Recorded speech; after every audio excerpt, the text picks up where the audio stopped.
Afif, Here. Falk, Yes. Gorman, Pappas, Here. Volpe, Wasson, Here. Hemphill, Here. All right. Approval to allow member Volpe to join the meeting remotely as allowed by Board Policy 222. Need a motion and second are required to allow member Volpe to join the meeting. Second. All in favor? Aye. Aye. All right. No names. No names. No nays. No names. Oh, is that what you're saying? Okay. Nays. All right, we'll request a motion and second to approve the agenda. So moved. Second. Voice vote. Do you want me to- There's no money involved. No, you're good. All right, motion is carried. All right, please. No, you have to voice vote it. You want me what? You have Everybody a approved. motion and a second. Yeah, then maybe she's gonna call it. You can do a voice vote on that. I'm just Well, saying. okay, all in favor? Aye. Aye. Can we stay with our, Change, I know it's hard. I know it's so hard. Please join us in reciting the pledge.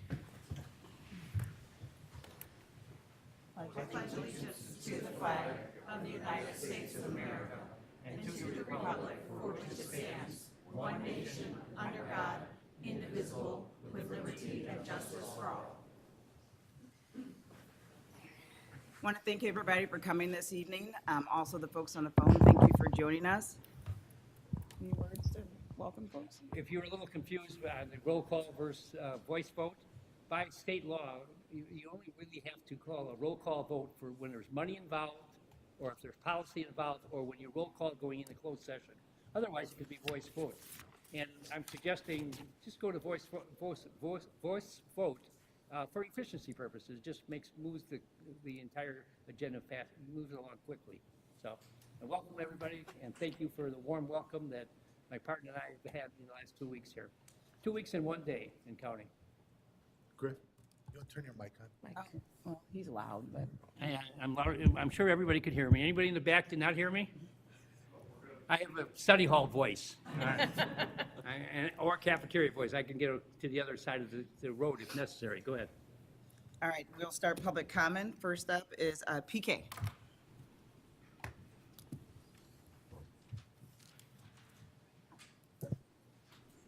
Okay, good evening. I've got a couple of topics I'll try to fit in 3 minutes. It's all related to input from the public and public questions. The first thing is about competitive bidding and vendor evaluations. The board packet for this meeting and also in prior meetings, the administration presents to the board, the stuff the public sees does not include the vendor evaluation criteria and how at least 3 vendors compare to each other on those criteria. So for example, the math curriculum proposal in today's packet, the external auditor renewal that's in today's packet, the transportation bids from a month or 2 ago, they don't have 3 vendors being compared on objective criteria, so the public can understand, objectively, how was the best vendor chosen. And also the board isn't getting that information when it's then taking a vote to approve a particular proposal. So I think that can be strengthened. That would follow the principles of competitive bidding, benchmarking, and public disclosure around, how large contracts are being awarded. Second topic is related to board policies. The board policy 7180, which is up for approval today. This is the one on prevention of and response to bullying, intimidation, and harassment. It seems to be missing some of the protected classes under Article 5 of the Illinois Human Rights Act. I made this point at the last meeting as well in regard to some of the other non-discrimination, anti-harassment policies that were approved in the last round. And it's been improved, so it's got more of them in the red line, but it still seems like it's missing a couple of the protected classes. So I encourage you to take a look at that and make sure everything is included. And then another point I made last month, which is not reflected in today's packet, for board policy 2260, which is the uniform grievance procedure, when there's a complaint about a senior person, so a superintendent or a member of the board, the policy says that it's investigated by a complaint manager who is an employee of the district, and I think that presents an inherent conflict of interest or puts that complaint manager in a precarious position because they're investigating a superior, right? And so the policy should be improved to provide for an independent investigator in those situations, similar to provisions in other policies that allow for, other board policies allow for independent investigation. And then lastly on policies, for board policy 8100, which is about community relations, it should cover not only written communications from the community to the board or superintendent, but it should cover the things that people raise in public comments, right? We've talked about this before, that people are raising issues in public comment. Typically, the board and the district is not responding to those issues when they're raised, and I think that's a huge opportunity. It's a missed opportunity to kind of, convince the public or incorporate input and improve the things that the district is doing. And then lastly, there are a few questions or topics that have come up in some of the community forums that are not official district community forums, but that people engage in. There's a question around whether or not there will be a middle school graduation ceremony this year, and if not, why not? Questions about how spelling is taught in elementary and middle school. Questions about whether cursive is taught and students graduating without the ability to even sign signatures. And then also some discussion around inconsistency of ability-based groupings across schools and grade levels and subjects. And that actually is one of the ways that we could implement an accelerated program and stronger intervention in elementary and middle school without requiring additional teachers, right? And supporting not only advanced learners, but also those kids who are in lower tiers. So those are my comments. Thank you. Thank you. Okay, next up, Jean Meyer.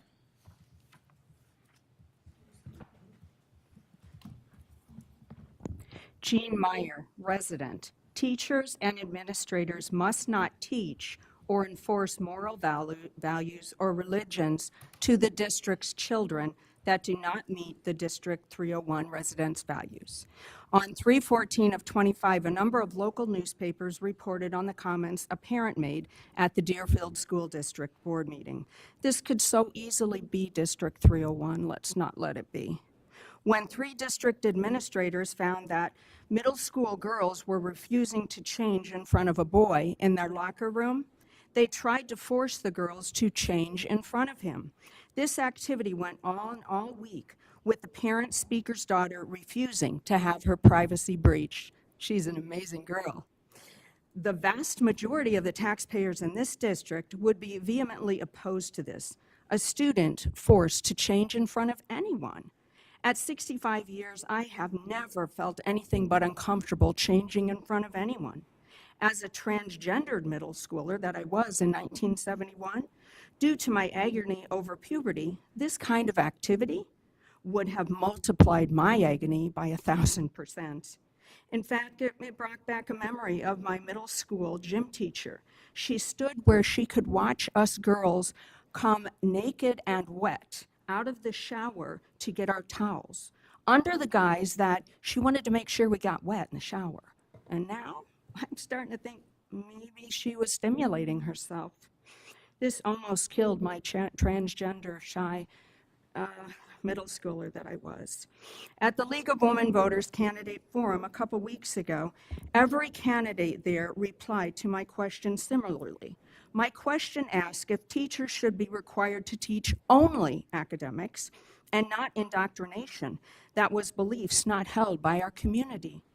The basic reply was that teachers will and should teach their values, just like the 3 administrators enforced their values, most likely saying locker rooms and bathrooms of schools that take state funds must be open to all 60 genders.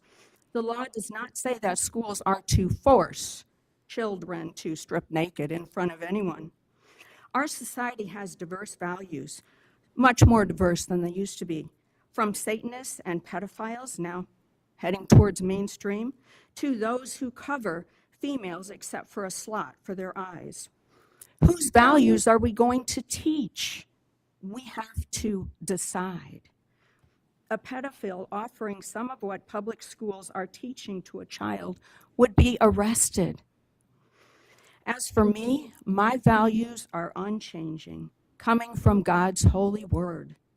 Anyone who would coerce a student to change in front of anyone should be criminally charged and lose their job without benefits or pension. I wonder if anyone on this board has the fortitude to take the same stand. Protect our children from indoctrination, please. Thank you, Jean.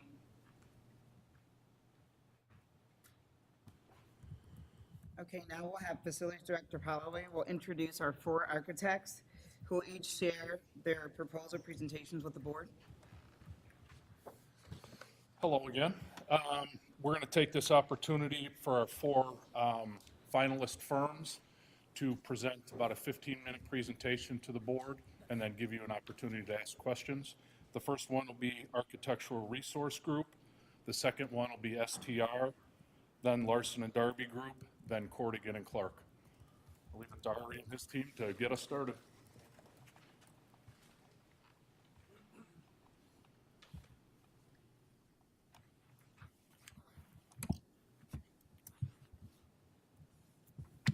Good evening.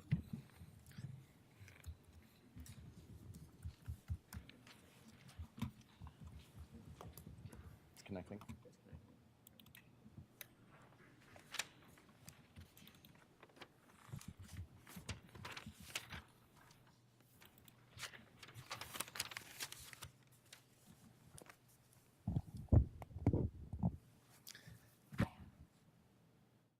Ready?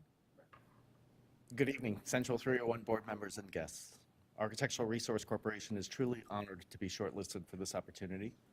Upon receiving the news, we looked into your district, its achievements, and the values that drive the district's mission. In fact, your mission statement, to engage the mind, empower the learner, inspire excellence, and influence the world, resonates deeply with our firm's commitment to delivering quality projects in education.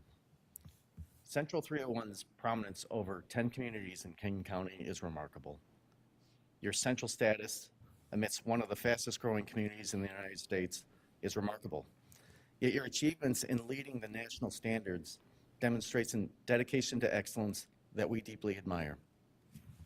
We understand that Central 301 is striving to reach its full potential while navigating the challenges of growth.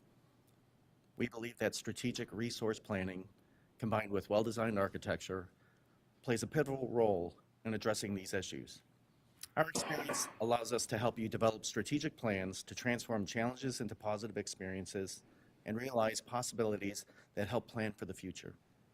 This collaborative approach is what truly strengthens our communities. Since 1980, our firm has been dedicated to award-winning designs for schools and educational facilities. My name is Ari Berdusis, and I serve as president and will be your key contact person. About 27 years ago, I was a U of I graduate and intern when I joined ARC. Even then, I recognized the firm's passion to achieving a quality design. I had the privilege of working on school projects, a cornerstone of our practice. I remember our design team collaborating closely with clients, engaging me in meetings and assignments. It was truly a wonderful experience to be mentored by principals and senior staff who encouraged, taught, and nurtured my growth. This immersive experience, characterized by dynamic energy and collaborative leadership, was pivotal to my professional development. My career has since been dedicated to educational projects, driven by the belief that architects have a profound responsibility to ensure educational facilities positively impact their communities. We understand the challenges facing educational growth, balancing resources, space, and student-to-support ratios. We work with districts to translate their vision into practical, sustainable solutions that address immediate and long-term growth needs, all shaped by community input. We are proud to be exclusively local, deeply invested in Illinois. We do not outsource to other states, nor do we have digital satellite offices. We have a proven track record of delivering successful education projects solely in Illinois. In our 45 years experience, we've enjoyed partnering with school districts to envision their district and delivering master plans that brought it all to fruition. The synergy created in this type of work is how projects in education can, will, and should bring communities together. Our experienced team, which includes founding principals mixed with emerging talents, integrates a balance of forward-thinking solutions that shape a quality design. Being small enough to ensure personal attention, yet large enough to manage complex projects, we offer a unique blend of agility and expertise. Our in-house construction management firm provides us with the superior insights into Chicago construction markets, enabling us to deliver cost-effective and impactful spaces. Our combined resources in both the AE and CM arenas have served several other Illinois districts facing similar challenges to Central 301 with fantastic results. Our methodology is a comprehensive, data-driven approach designed to create educational spaces that not only meet the highest standards of functionality and sustainability, but also achieve award-winning recognition. We believe that a deep understanding of a school district vision is fostered through a partnership built on asking the right questions. Our studies include land analysis, strategic building planning, circulation needs, and program studies to map parameters that help shape and design a process. Our programming and process is intended to enhance the district's ability to integrate short-term challenges into long-term sustainable results. This ensures a design that is insightful, creative, and highly functional. Our design philosophy centers on creating environments that nurture both learning and well-being. We prioritize natural light, healthy air, and an optimal learning environment for students. We design spaces that encourage social interaction and recreation, fostering a strong sense of community with care to accessible needs, creating inclusive environments for all students. We seamlessly integrate technology, providing robust infrastructure for digital learning and future advancements. Beyond this, we are committed to environmentally responsible construction, prioritizing sustainable materials, and practices that set standards. We design buildings to serve as a vibrant community hub, reflecting local culture and context to foster a sense of belonging. Our approach to ensure long-term value and innovation includes utilizing durable materials and robust construction for longevity, designing for flexibility, and adapting to future needs. Committing to a responsible financial management plan and modernizing existing facilities with excellence to award-winning standards is what we stand for. It's our history.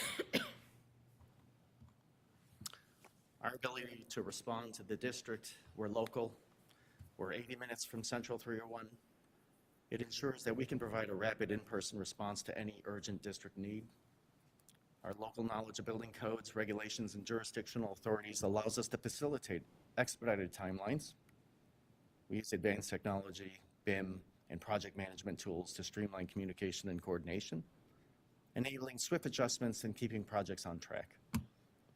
Our contractor relationships, cultivated through our construction management division, concept development group, with our history of managing billions in Illinois educational projects, ensures a rapid resource mobilization and seamless integration with any construction management firm.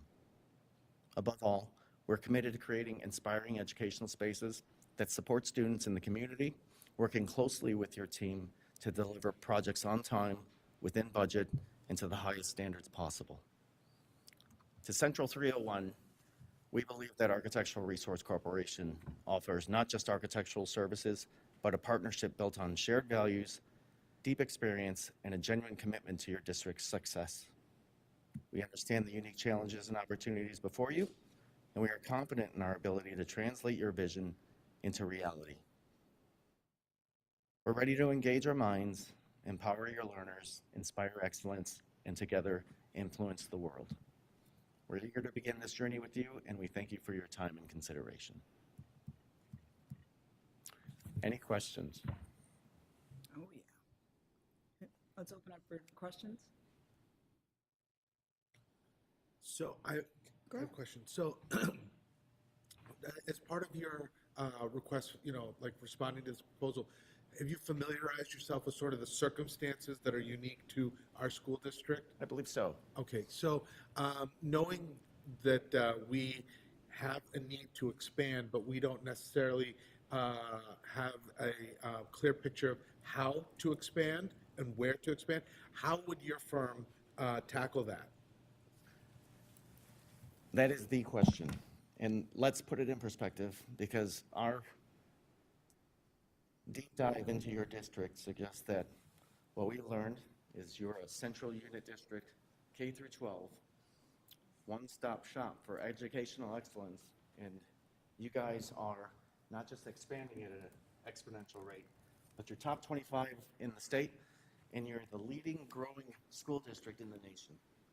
So that being said, I think it's a significant step in the history of this district. I think what you do moving forward in working with the proper design firm is find a firm that can really ask you the right questions. The right questions are, we've been around long enough to understand models of smaller districts growing into longer range needs. We've worked with districts that temporarily solved space problems by the age-old mobile classroom solution and what that does to districts long-term. I think that we have the experience and knowledge to guide you to extract what is the vision, what is the program, what is the short-term problem, and how do we reach the long-term vision. I believe that we have the experience to ask you the questions that you may not have considered. I believe that in working with other districts in Illinois for 30 years plus, we can show you models of how districts have grown, how they've handled expansion, quote-unquote, problems. But I believe that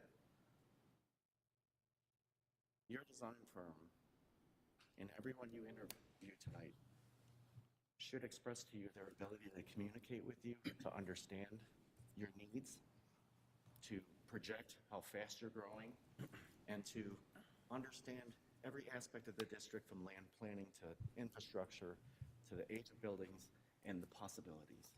I think if a proper design firm explained this up front, I believe together in that partnership, the questions and answers that unfold from there can lead to wonderful things. Thank you.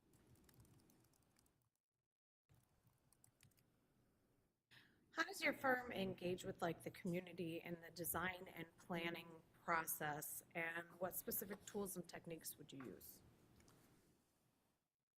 The school board will direct us on what the vision and the goals are. In short, that means if there's community engagement in the pre-designed program, we can create a kit of parts that allows how to form questions, how to gather information from the community, and how to form that into a program. Tools that we use are really based on tools that are comfortable with the district. We can operate in a digital environment, we can operate in person, we can have community outreach programs to which we come to the district and the community can answer any questions they have in an open forum, or we can host in our firm summits to discuss any potential problem that may not be related to the district at hand, but might become an issue down the road. So to answer your question, we can accommodate and be flexible to any pace the district moves in. So to set you apart from the other folks that we'll see tonight, what is the one thing that you would say that your firm can offer a District 301 that no one else can? I think we're dedicated to projects and education exclusively. The fact that we reside in Illinois means that we're small enough, yet large enough to handle any project the district has faced or encountered. I believe that we have experience to navigate a process that leads the district to a proper solution. And the fact that we are exclusively in education means that in our nucleus, we truly believe as architects that projects in education have the biggest impact to any community. And for doing this for 50 years, I can tell you that if we were bad at it, it wouldn't look good for us and it wouldn't look good for any district. And so we like to think we stick our necks out. We like to think that we're dedicated in our area. And not only are we professionals in an office, but we're also a grassroots program that we're all local. We've all been through the same educational system, and we're proud to work here.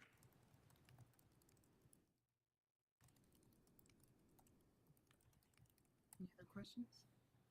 No. You good? Good. All right, thank you for your time. Thank you very much. Right on time. Oh, yeah. You give me a minute to spare.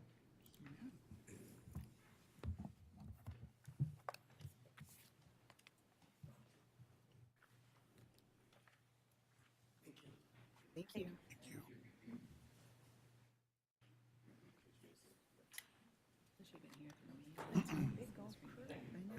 Thank you. Why didn't they stand up? Why is it so cold in here? Is it too cold? It's freezing. It's a little cold. Who turned it down? Thank you. No? I saw Tobin messing with it. Is it? Seriously?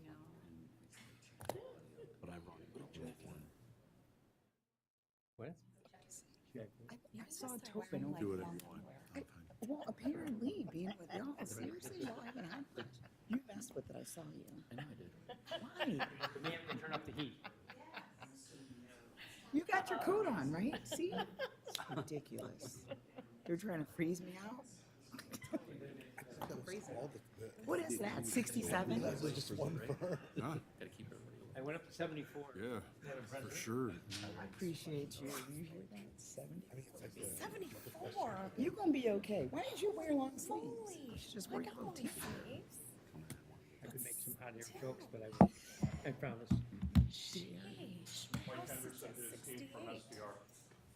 Good evening. So cold. Oh my goodness. See? Cold.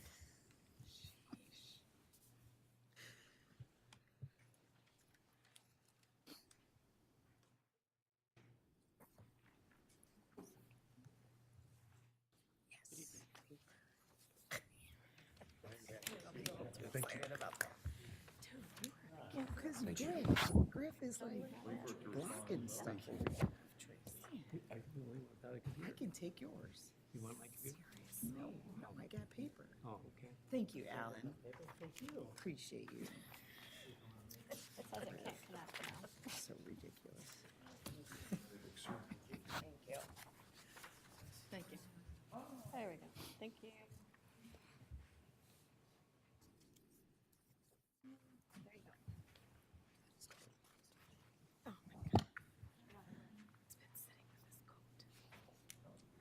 coat. Evening, I'm Mike Henderson from STR Partners, and we're really excited to be here tonight to introduce ourselves, introduce STR Partners to you, show some of our work and some things that we think might be relevant to you.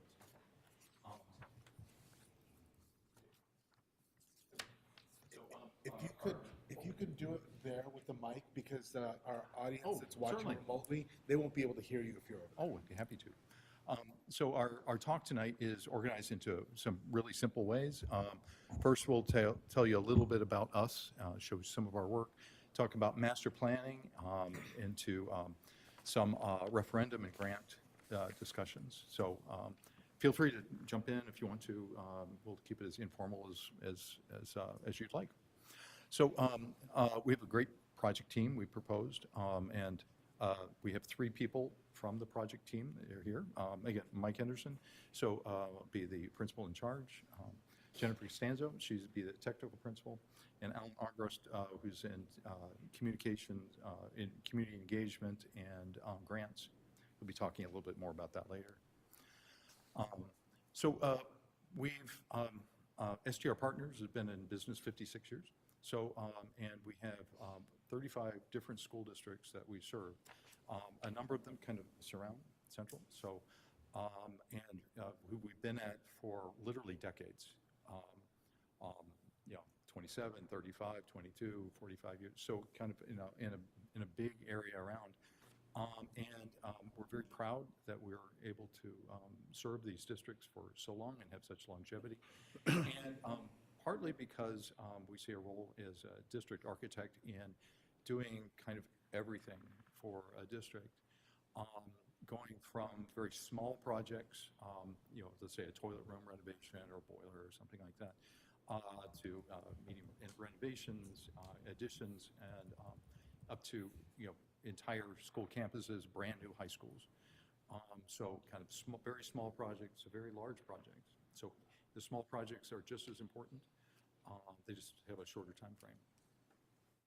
So STR Partners, because we focus on educational architecture, our practice is focused on serving public schools.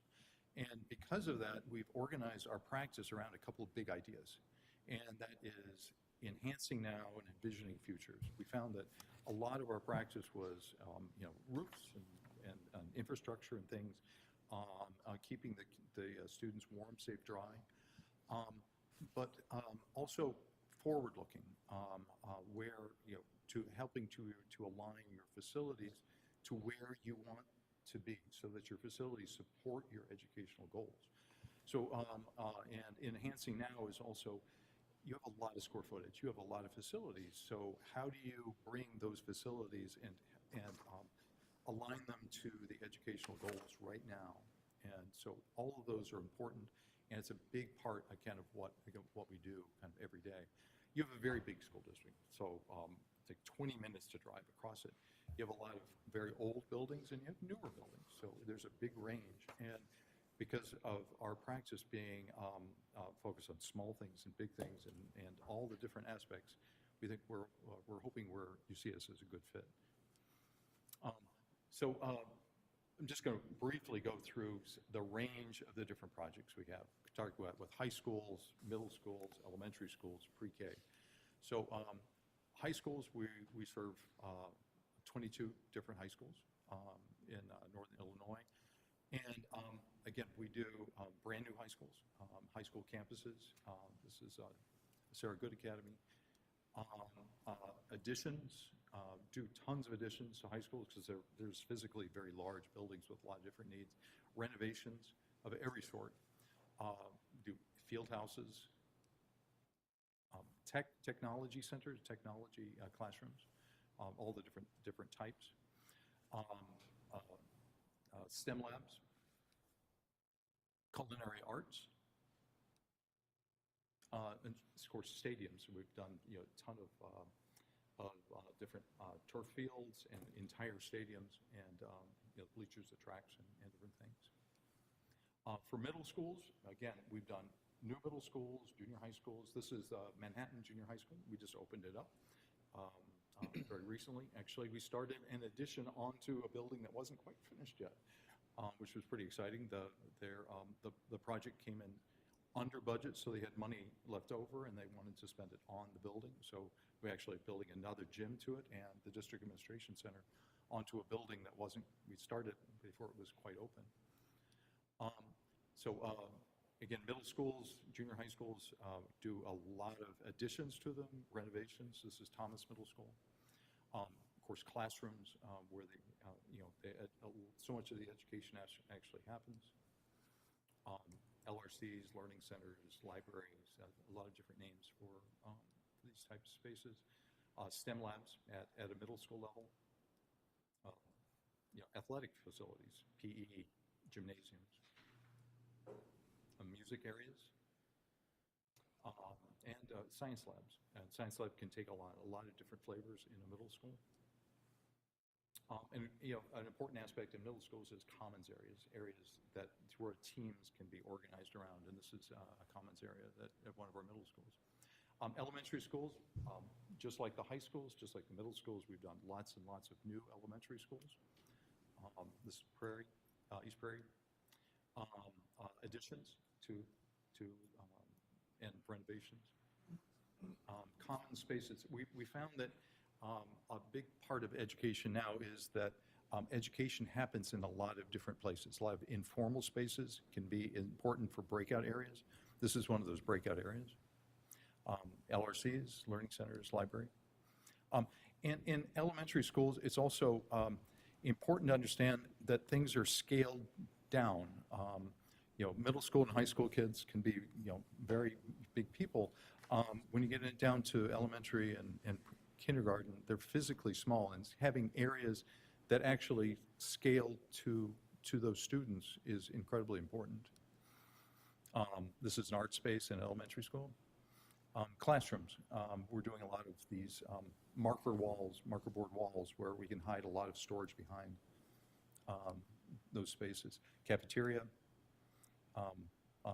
again, the gymnasium for a elementary school can be very different. You see all the letters on the ground, and that's part of their curriculum. And getting down to the smallest students, early learning centers. This is a gross motor skills area, and of course, play yards, and so that they can have those gross motor play areas. So at this point, I'm going to turn it over to Jennifer. Good evening. I'm here to talk a little bit about master planning. So a master plan, when it's set up properly and used effectively, it's a very powerful tool, especially when we have a district that's experiencing or potentially experiencing a lot of growth.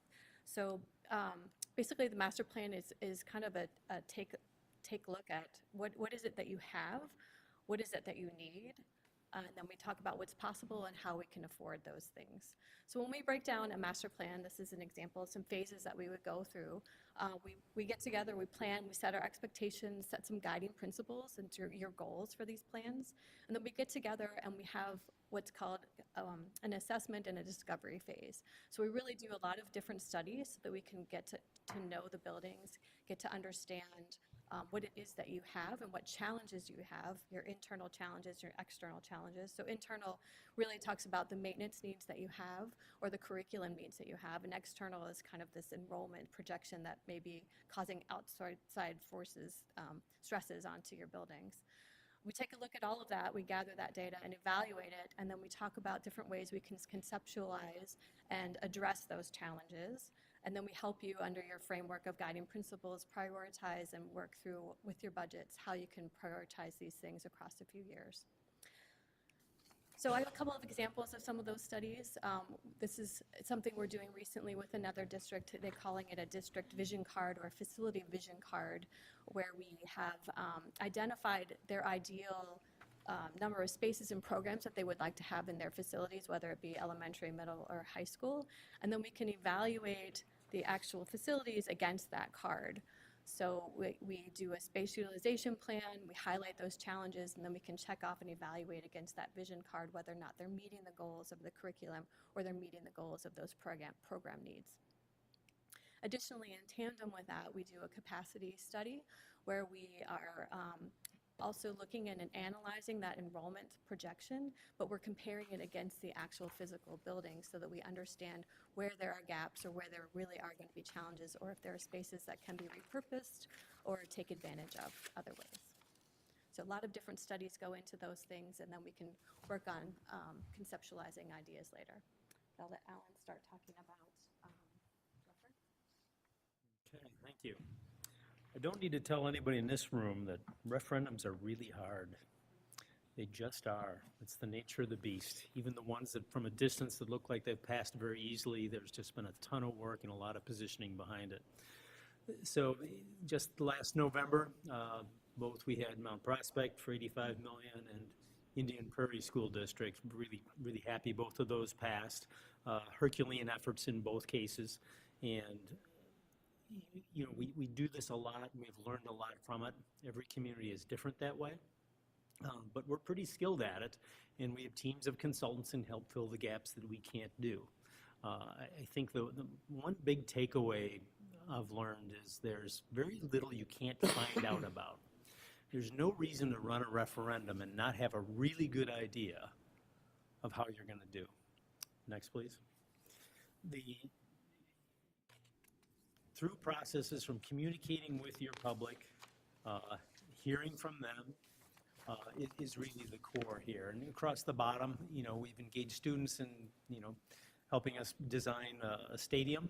In the middle there, parents committee really digging in, really motivated, really great group that passed just a crazy high expensive referendum because that's what they wanted and they were willing to stand by it and make it happen. So the graphic here really is just to take the whole process and make it just as super simple as possible. So this district across the top, they created their guiding principles. And so just things they wanted to do as a district. Kind of a master plan, but you know, kind of a short form version of that. On the left-hand side, there are 4 different schemes. So really just with the committee, go through it, see which schemes really solve their problems. And you can kind of do the squint test, and yeah, obviously all green is easy, all red is easy, but you know, what can I get for my money? Can I get 75% of what I want for half the money? Okay, you've got my attention. So this process, again, just really simple for communicating with big groups, we found really effective. Next, please. I think the other takeaway is that we are big believers in public surveys. Everything you want to know, you can know. This is an example of a recent one where, in this case, this cell, we're really just trying to figure out what projects will the public support. You know, we know what we want to do. The school district knows what they need to do. But if there's a gap there in terms of the understanding of the community, they're not going to support it. It doesn't make any difference how good it is, doesn't make any difference how much you need it. If they don't believe it, it's not going to happen. And the different committees, so you can understand that. And you can know with great specificity of what projects they really are excited about and which ones they're not. You can also know that by geography. You can know which developments support which projects. And the answer there isn't that, oh, they don't want it, we're not going to do it. No, that's not the answer. It means there's a gap in their understanding. So it gives you the ability to focus on trying to communicate and convince them that you need this for this certain reason. And if you can communicate that well enough, you can get it done. Next, please. Similarly, when it comes to money, it's really amazing to me how accurately you can predict what people will support. And again, the survey is asking the right questions, asking them the right way, and asking them of the right people. And the right people is really the key.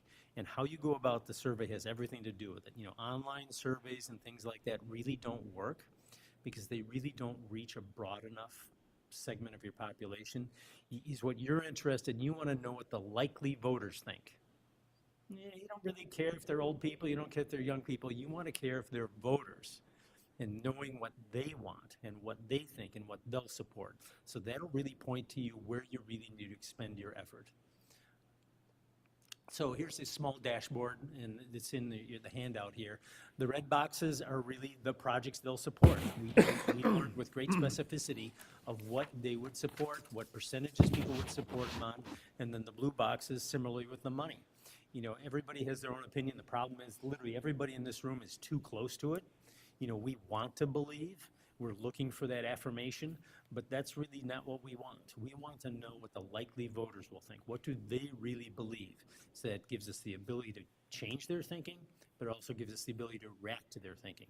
Where this really comes into play is duration of projects. If you're trying to do something that's going to last 20 years, there's very few voters that have that much foresight to support. So you can find what is their sweet spot. What's the time frame that they're interested in supporting? You can know that. You don't need to guess. So we strongly believe in that. So there you go. Thank you very much. I appreciate it, and hopefully you have some questions.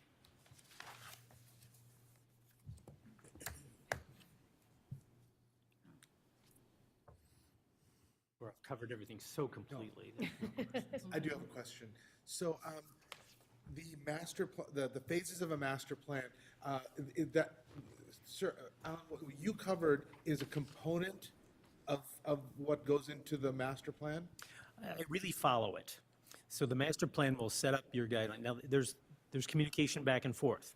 Because if we discover that the master plan develops a plan that wants 10, and we recognize that the community will only support 6, we know we have to go back, and either from a education convincing point of view or from a duration planning point of view. So both speak to each other, but you start with the plan, see what you want, see what you need, particularly as driven by educational needs, and then see what you can really support and how quickly you can do it. It just drove me nuts when I was driving around the district looking at your buildings, seeing the mobiles, and I just hate spending money on mobiles because it's just not a great investment. So, Can I ask a follow-up? Yes, yeah. The master plan, is your firm, is this something that's common? You do this when you're looking at a district like ours, which you've studied and you've seen that we are growing, we need to expand our facilities, but how and where is the question. When you engage a community like ours, is a development of a master plan like this always done, or is it, from your firm's philosophy, this is what we do, this is how we do it, or do you ask communities, do you want to do this or not? it's ultimately your choice. I would say the larger the district, the more likely is to have a master plan, just to generalize. However, there are other districts that are just very linear. That's the way they've always done it. The community buys into it, and they can do that. But I will say over time in our practice, and the bad news is I'm old enough, I have some perspective on that, that I would say the percentage of districts that have master plans is 50% higher today than it was 15 years ago. So as you were driving around our district and you were, like you said, you saw the mobiles, what other sort of challenges do you see that you face? I know you've done your research on us, so it's like, what are some of the things that you would say are challenges or that we're gonna have to overcome? I know the mobiles is one thing, but what else did you see? Well, from what I saw and from what I've gathered from the results of kind of your previous efforts and things like that, it's interesting, and I think this is a real challenge for your district, is your geography. You know, you have the strong central campus that's really what the heart of the district was built on, and over time that's expanded from there. I'd be really curious survey-wise how the public thinks about that. You know, certainly I recognize the ones that are in a specific development. Okay, I get that. But what about the others? You know, what does everybody else think about that? I'd be really curious. I don't know the answer to that, and I don't pretend to know the answer to that, but I'd really like to know. I think the other thing that I didn't really touch on is we've seen this, and Mike referred to the project in Manhattan, which was a referendum just last year, and there was a tipping point in the district where the number of long-term residents versus the new people that coming in. And we could see how that changed the expectations of the people in the district. Note what was perfectly great 10 years ago that people loved, all of a sudden doesn't fly. And to recognize where you are in that, I think, is really challenging. But I also think the locations, I think the intra-district equity, I think, is a real challenge for you. You know, I think it's fortunate you have the one big campus because I think people really do kind of hang their hat on that. So that gives you a real direction, a real guide. But I think some of the other, you know, Lily Lake jumps to mind. You know, I think that to get some intra-district equity, I think would help the educational process. I think it would help your teaching environment. And I think it could ultimately help in passage of a referendum. But again, that's a supposition. Out of the districts you worked with, a lot of those have, you know, industry. We only have a lot of farms and rooftops. You'd be amazed how many bedrooms we have in our clients. We have shockingly little industry in any of our clients. We're jealous of all the other architects that have all the big data centers and factories in their pieces. Yeah, it's So how do you deal with that challenge? It is literally that's what makes the referendum so tough and makes the survey so important, because you have to know, you have to react to what those people think. I think the one thing, and my last slide, if you could go ahead, I think that we do spend a lot of time on grants. I think there is the prospect of some grants that will be speaking to your district in the relatively near future, and you know, nothing is more effective in aiding a referendum than a successful grant.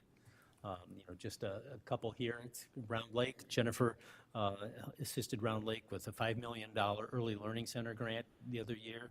And I realized it as I was driving out today. I said, and even the grant process for the public schools is exactly the same process it was for early learning centers, which is exactly the same process it was for public libraries. Marengo, we got them a $700,000 grant for their library because it's that process. We really know that process, and we can position your district to be ready for that. That gets into that point of that timing. You know, do you want a 20-year plan? Do you want a 5-year plan? We've seen some districts try to do 30-year plans, which I think is folly. Nobody's crystal ball is good enough to be 30 years out. But I think all those choices, but that's why the survey is so important, because it's the people in the bedrooms that are making those decisions. You have no fluff from retail. You have no fluff from industry. It's everything is bedrooms. Yeah, it's a tough spot. You're not alone though, if that's any consolation.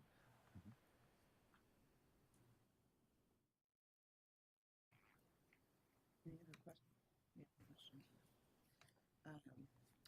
Thank you so much. for your Thank you. time. Very good. Thank you. Thank you. We appreciate the opportunity.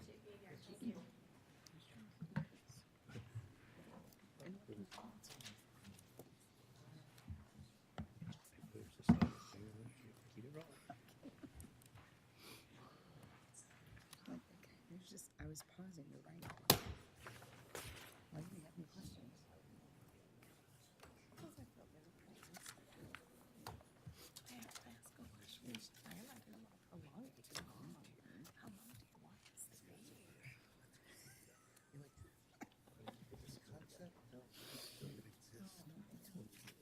Good point, good point.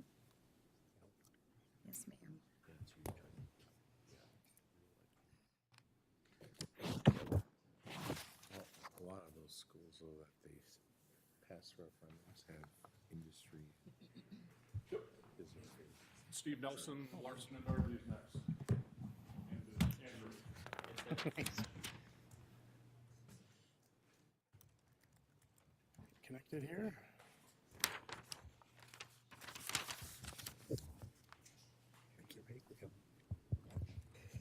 Thank you. Yes. Thank you. Thank you. There we go. Thanks, sir.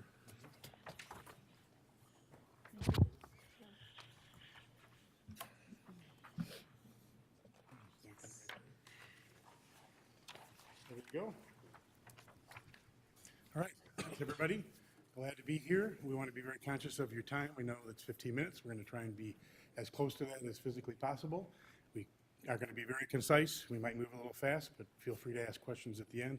Happy to go back at any point and look at anything that you may have more questions on.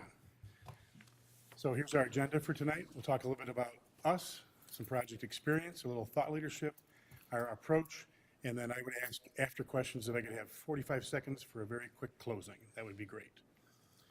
So we'll introduce ourselves. Let Andrew go first. Sure. Andrew Macklin, architect and principal at Larson and Darby Group. I've been at Larson and Darby for about 10 years, practicing architecture for about 20, and for a good chunk of that time, I've been able to work on some district projects, so it's been great to be able to do that. I'm past president of or past chairman of the Discovery Center Children's Museum, our local science children's museum here in Rockford, Rockford, and past president or past board member on a local private school. So, Great. I'm Steve Nelson. I feel compelled to give you a little bit of depth and background on me, so we clarify everything. I've been practicing architecture for 37 years, 34 of which included public schools. I have grown up in the rural area. I graduated from Sandwich High School and the University of Illinois. Both of my parents were in public service. My dad was a police chief, and my mom was the school secretary in my elementary and worked as a bookkeeper for the business manager at my high school district. I live 6 minutes from this door, right down Plank Road. I can get here faster than I can get to downtown Sycamore. I have served 19 years on the Sycamore Education Foundation board. I served 17 years on the Sycamore School Board, 14 of them as vice president. I served 14 years on Sycamore's Planning and Zoning Board as the school district's representative. I was also 8-year member of the IASB Kishwaukee Division Executive Board, and I was your resolutions chair because you are in the Kishwaukee Division. I have served 12 years as an IASB Service Associate. I'm current chairman of the board, so I also sit on the IASB State Board of Directors. We just had a meeting this past weekend. On top of that, I am also was the only one of 2 board members appointed to a statewide Inclusive American History Curriculum Commission, which established new guidelines for inclusive American history in the state of Illinois in 2021. It was interesting because it was all done online during COVID. And I am then married to my lovely wife, who is a middle school teacher for 32 and a half years. So I have a good perspective of what it means to be on that side of the table as well as this side of the table, and I wanted to share all that with you. Real quickly, here's our org chart. We are a 40-person firm. These are all people that have worked on projects here in Central. Many more in the office have done so as well. I would be your principal in charge, as I have been for the past 20 years. Jed Trias is our design director. Andrew is our senior project manager and a principal. We have worked with a number of consultants here in the district, including IMEG and Erickson for many years, which you have chosen to hire independently. And then other consultants, although we have structural engineering in-house, they do more smaller projects, concentrated projects. So we will use DC Engineering, who we just used on the 20 classroom addition that we completed for this school year, as a structural for any major project. And then we'll bring in specialty consultants as need be, theater, acoustics, whatever that might be. And we would also recommend using Amy Yerko from Brain Spaces if you want to enter into any industry thought leadership with us, or master planning, or community engagement. She is a great partner that we've worked with just recently in Belvedere. We went through all of their community engagement for their master plan and facility assessment just in the last 2 years. What do we know today? I can tell you we know all this stuff about you guys. You know, that's the current enrollment according to your website, 5150 as of March 2025. 97% graduation rate, 11% ELL, 11% IEP students. You're 53, 47 male to female in your district. So those are all the statistical data things that we're familiar with in your district. What's more important, I think, is this slide. This is by building every project that I or Larson Darby have done for Central in the last 20 years. It's important to know that we did not do these alone. This was a partnership. It's always been a partnership. And it's been a partnership with your construction manager for 20 years, your board, whoever was on the board at that time, and your administration and your community. We have been here to do what the board and the district has asked us to do for those now 20 going on 21 years. And they include building country trails, they include building Prairie Knolls, they include all of the recent major additions onto the high school, including the one this past summer and the one that was right before COVID. And that was a referendum and operating fund project totaling $30 million. And it came in $2 million under budget, which allowed you to do some other things, which we'll highlight here a little bit. I'm not going to read them all. They're all in the presentation there for you. Keep things moving. A little bit about project experience. We're not going to stand up here today and show you all the cool pictures of all the other districts that we worked on. That's not what we're here for. We're here for to talk about you. This is a list of all the districts we've worked for. There's 48 of them all over northern Illinois. To highlight a couple of things, the very first client for Larson and Darby Group was Collins Aerospace. They're still a client today, 63 years later. The second client was Rockford Public Schools, still a client today, 61 years later. We've worked here for 21, as I mentioned, Bureau Valley 27, Dimick 18, and we have new clients like Putnam County, 2 years, Belvedere 3 going on 4 years. So we're always adding people to that list, and we look forward to continuing our partnership with District 301. So this is the one quick slide. Here's a bunch of schools we've done for other people. Won awards with them. They range from McLean Unit 5, South Beloit, Rockford Public Schools, Dimick, Lena Winslow, the Siebel Center down at the University of Illinois, Supercomputing Center at the University of Illinois, a number of projects in higher ed that have trickled down and informed us on how we engage and push and lift up K-12 education.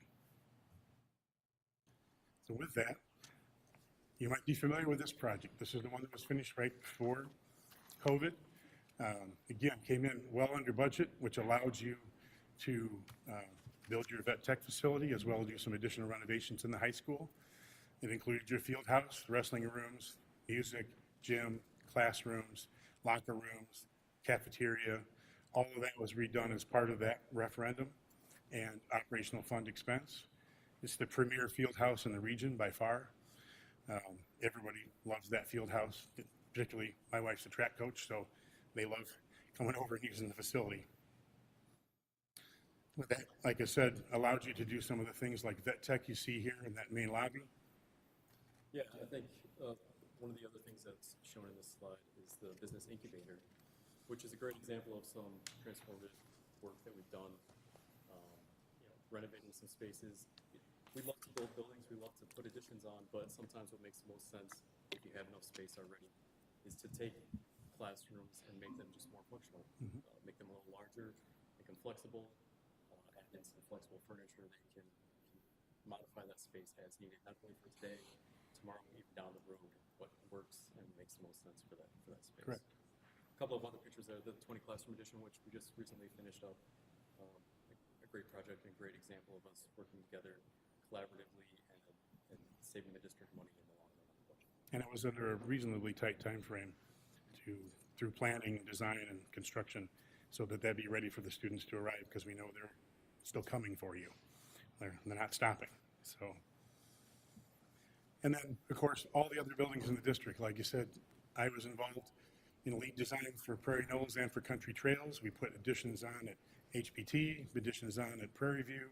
We've done AC, HVAC upgrades, roofing replacements, paving work, placed all the mobiles that unfortunately you have to have right now to accommodate all your students. We've done renovations here in the admin building and at Lily Lake and many over at Central Middle School when it was in all different functions, when it was a full middle school, now that it's an 8th grade center, all of those things. Another thing to point out is when there are projects that the district can execute themselves, we've been, I think, a good partner with Dan and his crew to say, hey, here's what you need to get your ROE permit, but you guys can go out and functionally do this yourself. Many of the renovations recently done here in this building were done that way. So a little bit on industry thought leadership. What does that mean? That means that we don't just design in a silo, that we actually are out there learning from other clients, pulling from other market sectors like higher education. We work at Rock Valley College, Rockford University, University of Illinois, Northern Illinois University. We're pulling those things down and using them in the schools that we're designing when they're appropriate for middle school, high school age students. We pull from other areas that also inform education at the elementary level. And we do read quite a bit in the area of education. Normally, the leave behind we have when we go to an interview is the book list I put together for my clients every year and the book. But we already gave you guys that this year in November, so I didn't want to duplicate that.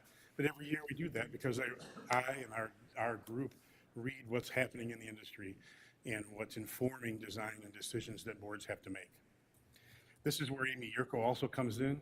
She's a principal at Brain Spaces. They specialize in this type of thought process.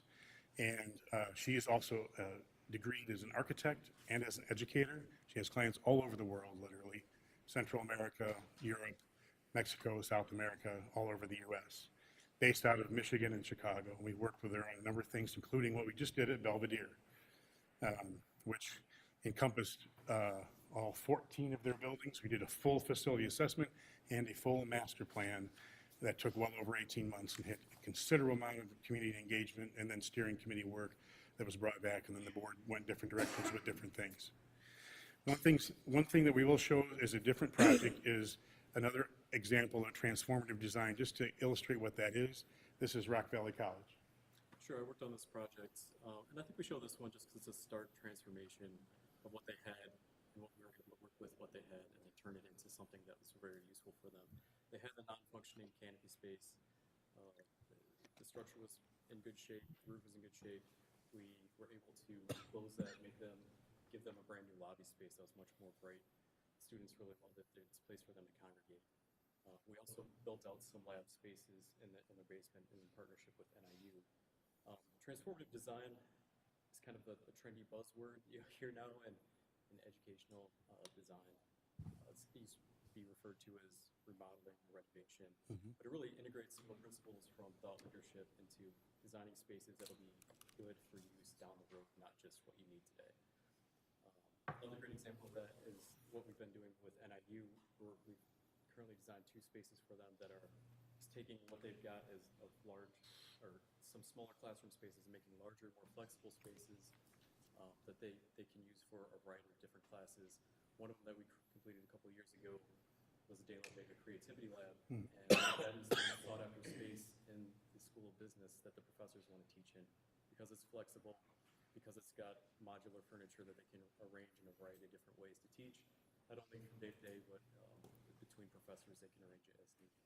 And that's really something that's actually trickled down from the higher education market to what we're doing in K-12. We're seeing that happen a lot in higher ed, and that's happening more and more in the K-12 market as well. Correct. So sometimes repurposing what you have and using your existing footprint makes the most sense. Doesn't always have to be an addition or a new building. Oops, wrong one. So our approach has always been design with, not for you. I can't emphasize that enough. I mentioned it at the beginning. It has been a partnership. Larson & Darby's mission statement, it's on our website, it's in our booklet, is building trusted partnerships, the very first sentence, through a journey of inquiry and discovery to create exceptional environments, period. But it starts with partnership, and that includes everybody. That includes the board, that includes the community, that includes the construction manager and the engineers and the consultants, all of that. We, again, have been here to execute whatever the board and administration's vision has been over the last 20 years and the last 4+ superintendents. The best way to predict the future is to design it. I truly believe that. That's a quote that used to be credited to Buckminster Fuller, but that's not accurate. He never said that. Just to say that. Everyone thinks he said it, but we can't find any record of it. It's just a good quote. So along those lines, part of that is community engagement. Wanted to touch on that. Having been on my board, I've been through a number of community engagements as a board member. We did it when we wrote our strategic design. We did it when we revisited our strategic design twice, and when we built a new elementary and repurposed our middle school from a junior high to a middle school. And I was involved as a board member in that community engagement and all that that took, and redistricting, and I was through 2 redistrictings and 4 superintendents when I was on my board. Just came off 2 years ago. But I've also facilitated and led those, Belvedere again being the most recent one. But we've done them in a number of districts for a number of projects, whether they are new additions, whether they're referendum-based projects, or whether it's we have only this much space and only this much money, how can we shift things around? Maybe that's changing to grade level centers. Maybe it's changing to a different schedule at the high school, moving from a block schedule to something else because they need to more efficiently use space. So we've done it for all types of scenarios, and we've led that here, knowing the challenges the community is facing right now with growth is why I think it's important to talk about that, and it's important for us to bring up that Amy Yurko and her firm could also provide some support and guidance for the whole team, the partnership that we would have going forward. Real quickly, there's 3 C's to community engagement. It's communication, collaboration, and commitment. I'm not going to read everything, but basically what you have to do is you have to listen, actively listen to the community, give them their voice, and then provide them feedback on what they have to say, even if it's not what you agree with, or if you decide to go in a different direction. You still have to give them feedback so that they know where they stand and that they feel heard. And there's often good ideas that come out of that. Collaboratively, we have to work all together. You have to put everything aside and say, I don't have an agenda, I don't have anything, I have a clear and open mind. What is best for the kids? Because that's why we're all here today. What is best for the kids? That was our mantra when I was on my board. That was the first question that was always asked, what's best for the kids? So you have to do that, set it aside, and truly collaborate with everybody, the community, your consultants, whoever they may be, your administration. And then that also means commitment, and it means you can't just talk the talk, you have to walk the walk, and your partners have to do that with you. So you have to commit the time, you have to commit the resources, and some of those meetings may not be fun. They're not always fun, because there's sometimes challenges that you have to answer or respond to that the community brings up. So that's part of the process of being transparent, part of pure communication with your community. So you have to have a level of commitment to say, I'm all in to do this. Mr. So Nelson, once you're doing that. we'll have to wrap it up, Mr. Nelson. So, sorry, yep. There we go. No, I'm saying we have to wrap it up. 'cause Okay, we're no over problem. time. Go on. I only got a couple slides left. So this is the process, community engagement on the left, design team. You work through that think circle, that you get all that information. It goes into a steering committee to direct it, and onto the school board for the decision. Real quickly. Yeah, I'll just go over this quick. We use all the latest technology. We used VR headsets with clients to so they can walk through some of their projects before they're actually built. If we want to just go to the next slide, one of the key things about that is if we could save costs up front by making decisions when it's an early design process, it saves you guys money. Having the VR headset is part of that in order so that clients can put that on, see what's going to happen in the design, make the decisions on what they like or don't like, or things that we need to change early on in the process so that the project is a success overall. Allows us to balance the scope and the budget and the quality of the project. Questions?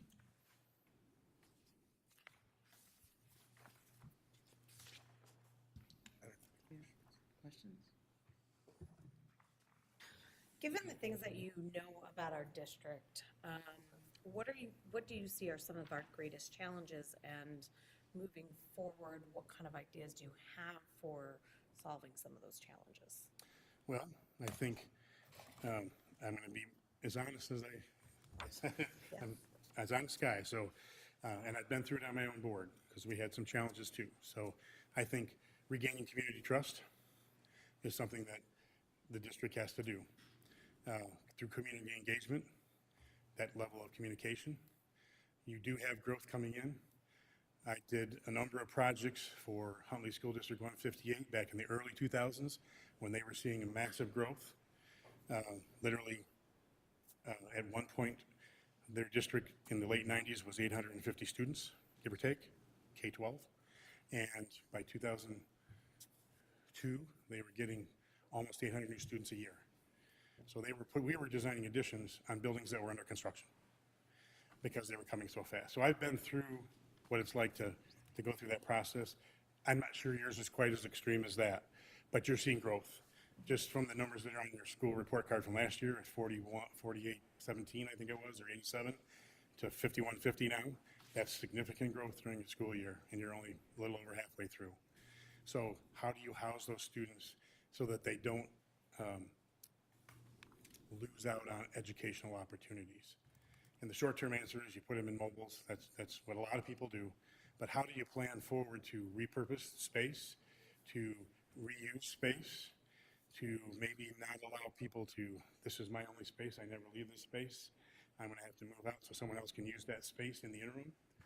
And then you need to look at how you want to align your facilities to your growth model.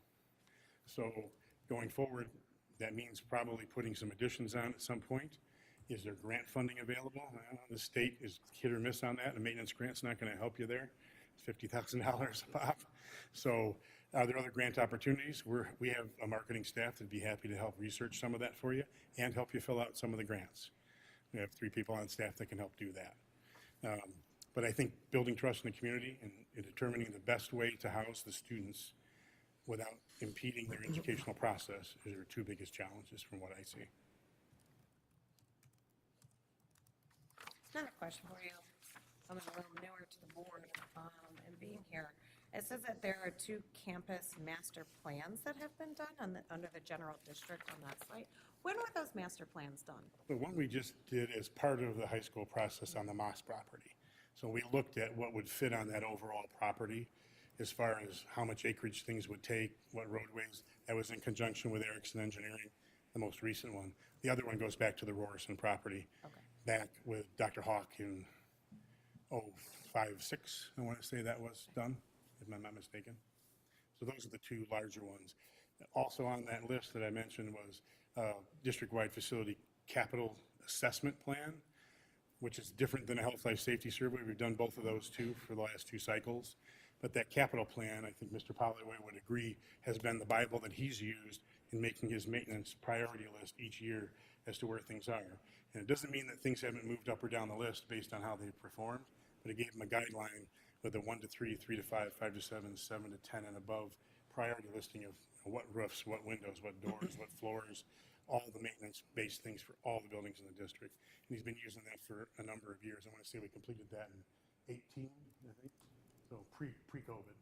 So another district-wide approach that we provided for Central.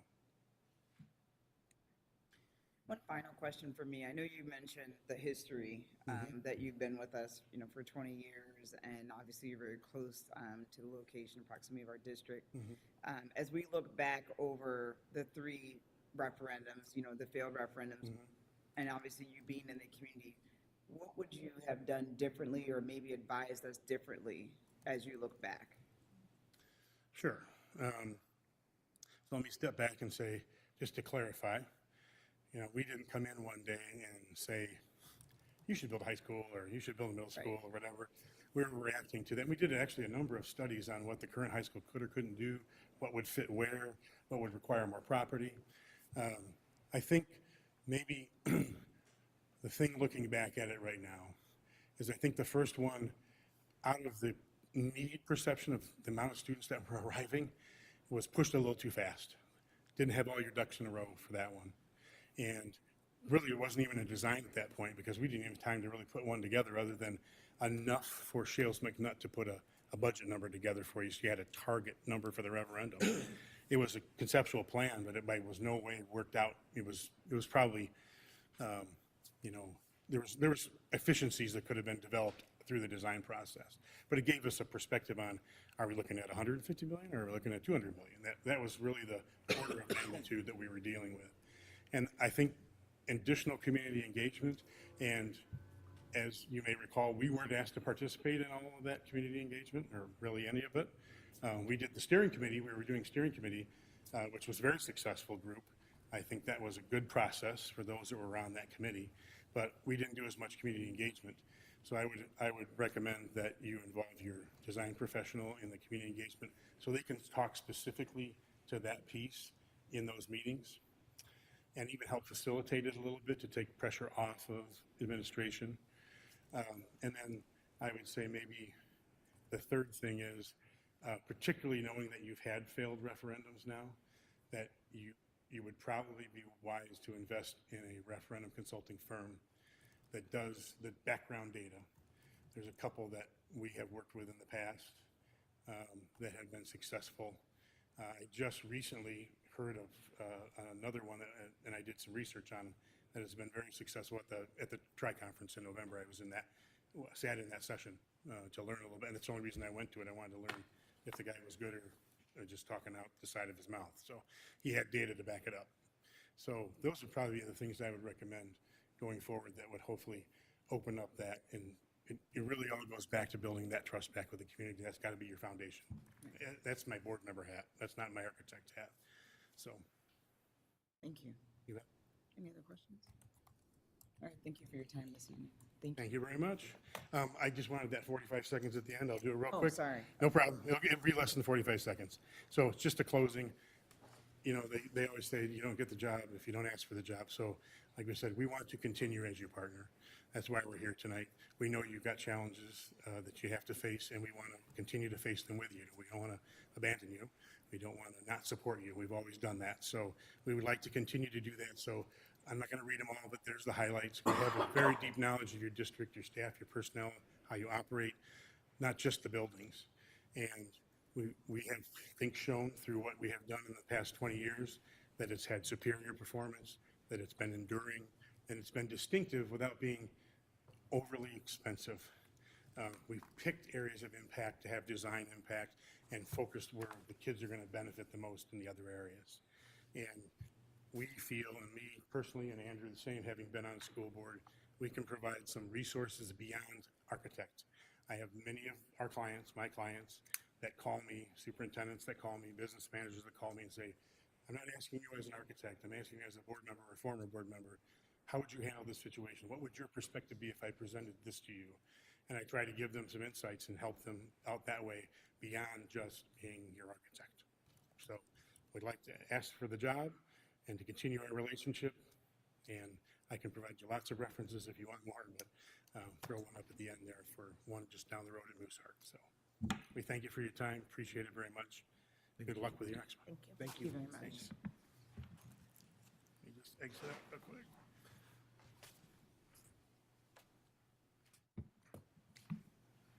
There we go. I'll log off in the room. Thank you very much. Thank you. Thanks. Thanks. Is that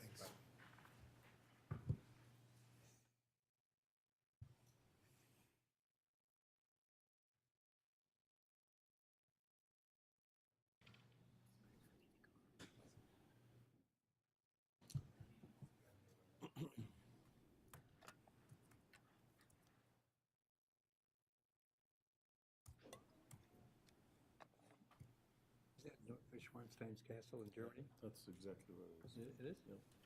I went there. Interesting. And that's where Disney got his idea for the Queen Castle. Correct. He went to Germany and saw Neuschwanstein's castle. Now, is that architectural firm claiming they worked on that? I don't think so. I don't think so. Yep. We have Richard Blair and team from Corrigan. Yeah, I'm Brian Crowetter. Nice to meet you all. So it's Windows. Thank you. VRO2, right?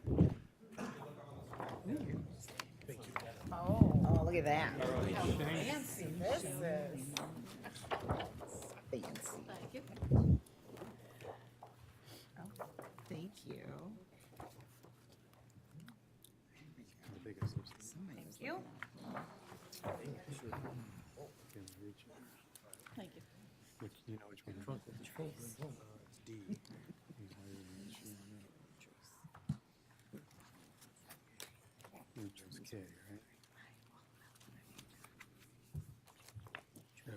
this. I did it again. Whenever it connects, then you'll close the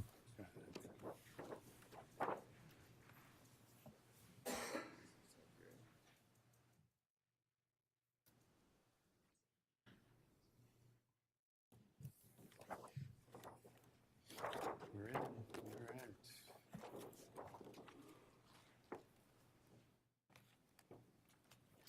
Fabulous. We ready? All right, thank you. Thank you for having us. We're Corrigan Clark. We got 15 minutes to walk through some of our thoughts on your process, on your projects, and a quick introduction. Our agenda is very simple, three sections. We're going to walk through a little bit about our company, some previous experience, and then some things about project approach. Introduction-wise, I'm Brian Crowater, Principal and Executive Vice President with the firm, 35 years plus in the business, most of that spent with K-12 districts. Richard? I'm Richard Blair. I'm Vice President, Corrigan Clark. Have over 20 years of experience, worked in various fields, but K through 12 has been my main focus.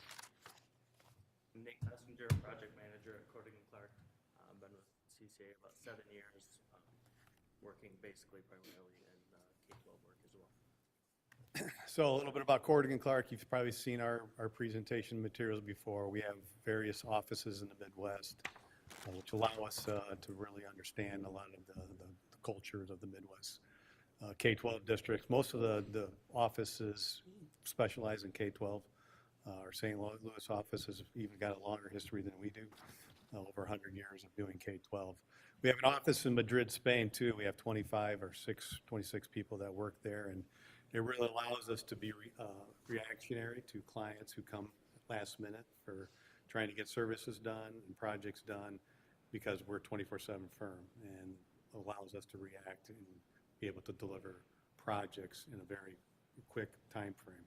Richard can speak to that and how that works for us from a production standpoint. So as our Spain team works with us, they're part of our team. So as we build a crew to work on any of the projects that we're on, we'll have a team here and a team in Spain.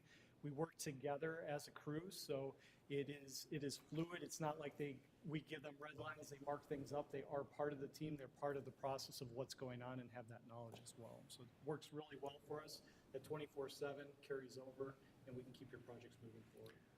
Additionally, we are a full-service firm, so we do architecture, the engineering discipline, which is mechanical, plumbing, electrical. We have an interiors division. We also have a construction division. So we do construction management, general contracting. We do about 75 to 100 million a year in that. Now, explain to you the benefits to company or clients that use us just for architecture engineering, because we fully do integrate our construction teams as we're designing our projects. As you can see, the list of services we provide, as we mentioned, the engineering disciplines as well as construction. So you get a full service delivery model with us. Richard talked a little bit about collaboration. Yeah, so collaboration is an essential part of the process. So if we don't work with you guys well, the projects aren't going to go smoothly. So our goal is to work with your team, make sure that we understand what you guys need, and make sure that we hear what's going on. There are multiple ways in which we make that happen. A few of them are listed up here on the board. Facility surveys and assessments, understanding your buildings, what's good, what's bad, what needs to be worked on, and then talking about those with you guys. Understanding what your stakeholders need, whether that's the board itself that we're talking to here, whether it's admin, staff, students, and even the local community and what their thoughts are as well. Developing budgets and design that's sensitive to those budgets are very important, as well as looking at target value design and how that approaches. We'll get into that a little bit more down the line and how that will work for you guys. But we're definitely focused on communications, making sure that we get to the success that you guys need, and being part of the presentations that you need us involved in as well. So looking at some of the districts we've worked with in Illinois, pretty broad list of various districts from K-12 to K-5 to even smaller districts. So we do have a tremendous amount of experience with districts much like Central 301. Quickly, I want to walk through some district projects that have a variety of different projects that have gone on within the district. Butler School District 53 actually is a project all three of us worked on. over the course of 3 years. We first started out with some master planning and then broke the project to about $25 million worth of work over 3 different phases at their elementary and their middle school buildings. It was a phased project. We were the construction manager on this project too, so we did all the work in-house, bidding and so on, and then building the projects over the summers. The elementary building's on your left. You can see the 3 different phases color-coded. The middle school is on your right. We haven't completed the entire renovation of the buildings, but getting close, so I ran out of time. Some pictures of that. This is the library at the middle school, library at the elementary building. And it's Byron. Yeah, so Byron's a school district just southwest of Rockford. We've had a relationship with them dating back to early 2000, kind of 2007, 2009-ish. Did some really big additions, math and science wing, and then as of late with them, been focusing in on some more specialized spaces. We just finished last summer a full renovation and modernization of their library space. It was kind of an outdated, underutilized space, so we kind of brought some new life into that space. That's what we're seeing on the slide here, and then also diving into now this coming summer into a bunch of athletic facilities. So field house, aquatic center, the football stadium are all getting fully renovated just this summer. Plano School District, we've been involved with for over 10 years, done a lot of facility improvements for them, whether it goes from roof improvements, tuck pointing, site improvements, but we've been doing a lot of work for them. Recently, we did a new maintenance facility for them, and then over the past year, we've been doing some work in their gyms, updating those in athletic fields. One of the great projects for them, kind of going back to LRC idea, is revitalizing that, making it a place where the students and staff want to go. This space, it was in the center of their high school. The students and staff love it. They actually kind of fight over who's going to get the space. Even the staff goes in there and fights for it too. So it's been a great addition for them. Eastern Aurora School District, we've been working with them for over 30 years now. We've done over $450 million worth of work over those 30 years. A lot of maintenance work for them. Their schools, a lot of old schools that need a lot of work, whether it was mechanical replacements, roof improvements, window replacements. So we've done a lot of work for them over the years. Going into back in 15, we did a large high school remodel, big addition, football improvements. So we redid their full athletic fields and that department as well. Went into their music department and creating new spaces for them that are more usable for their students and work well for them, as well as improvements to their library, upgrading that as well. One of the last projects we did was created a new facility. It's called the Rec Center, which is Resilience Education Center, which offers a lot of after-school programs for their students that are different than what the school offers for them. This building offers a stage where they can do after-school bands, performances, lectures, whatever they might need, as well as they have a music studio where they can do some recordings. If it's after school, they can bring in their personal bands and do stuff like that, as well as different things like art, food, and bringing in people for that, as well as therapy offices as well, so they can bring outside staff in there to work with their students separate. And this was an early childhood center that we did for them as well. It turned out nice and bright. Here we see Fort Zumwalt. It's a school district in the St. Louis area, but over the last 5 years or so, it was a really big budget, $150 million or so. There were a lot of bigger additions. We got to do a smaller addition on an autism-focused school, which was a very interesting project, serving that end user. And then on to additions to a middle school and a high school that both included new storm shelters, given the addition size. We triggered that storm shelter requirement, so had to work storm shelters into those additions for that school district. And then the last district is Evanston-Skokie, School District 65. The pictures you see here are for the new Foster School, which is a new elementary building that is under construction in Evanston. We also have performed numerous other projects for their district over the course of the last few summers, but this one is a pretty significant project. It's about a $45 million new building for Evanston-Skokie. We just, we're the construction manager on this. We opened bids up in December for 90% of the work. And the district has been going through some financial struggles, so they really, tasked us to come in lower than what they had budgeted for the project, and our bidding came out. Right now, we're about $3 million under budget, so they're very excited to save some money and get a brand-new building that they love, so. There were some intricacies in making that work, which we call target value design, which is we're gonna bleed into next. So project approach is very important for us.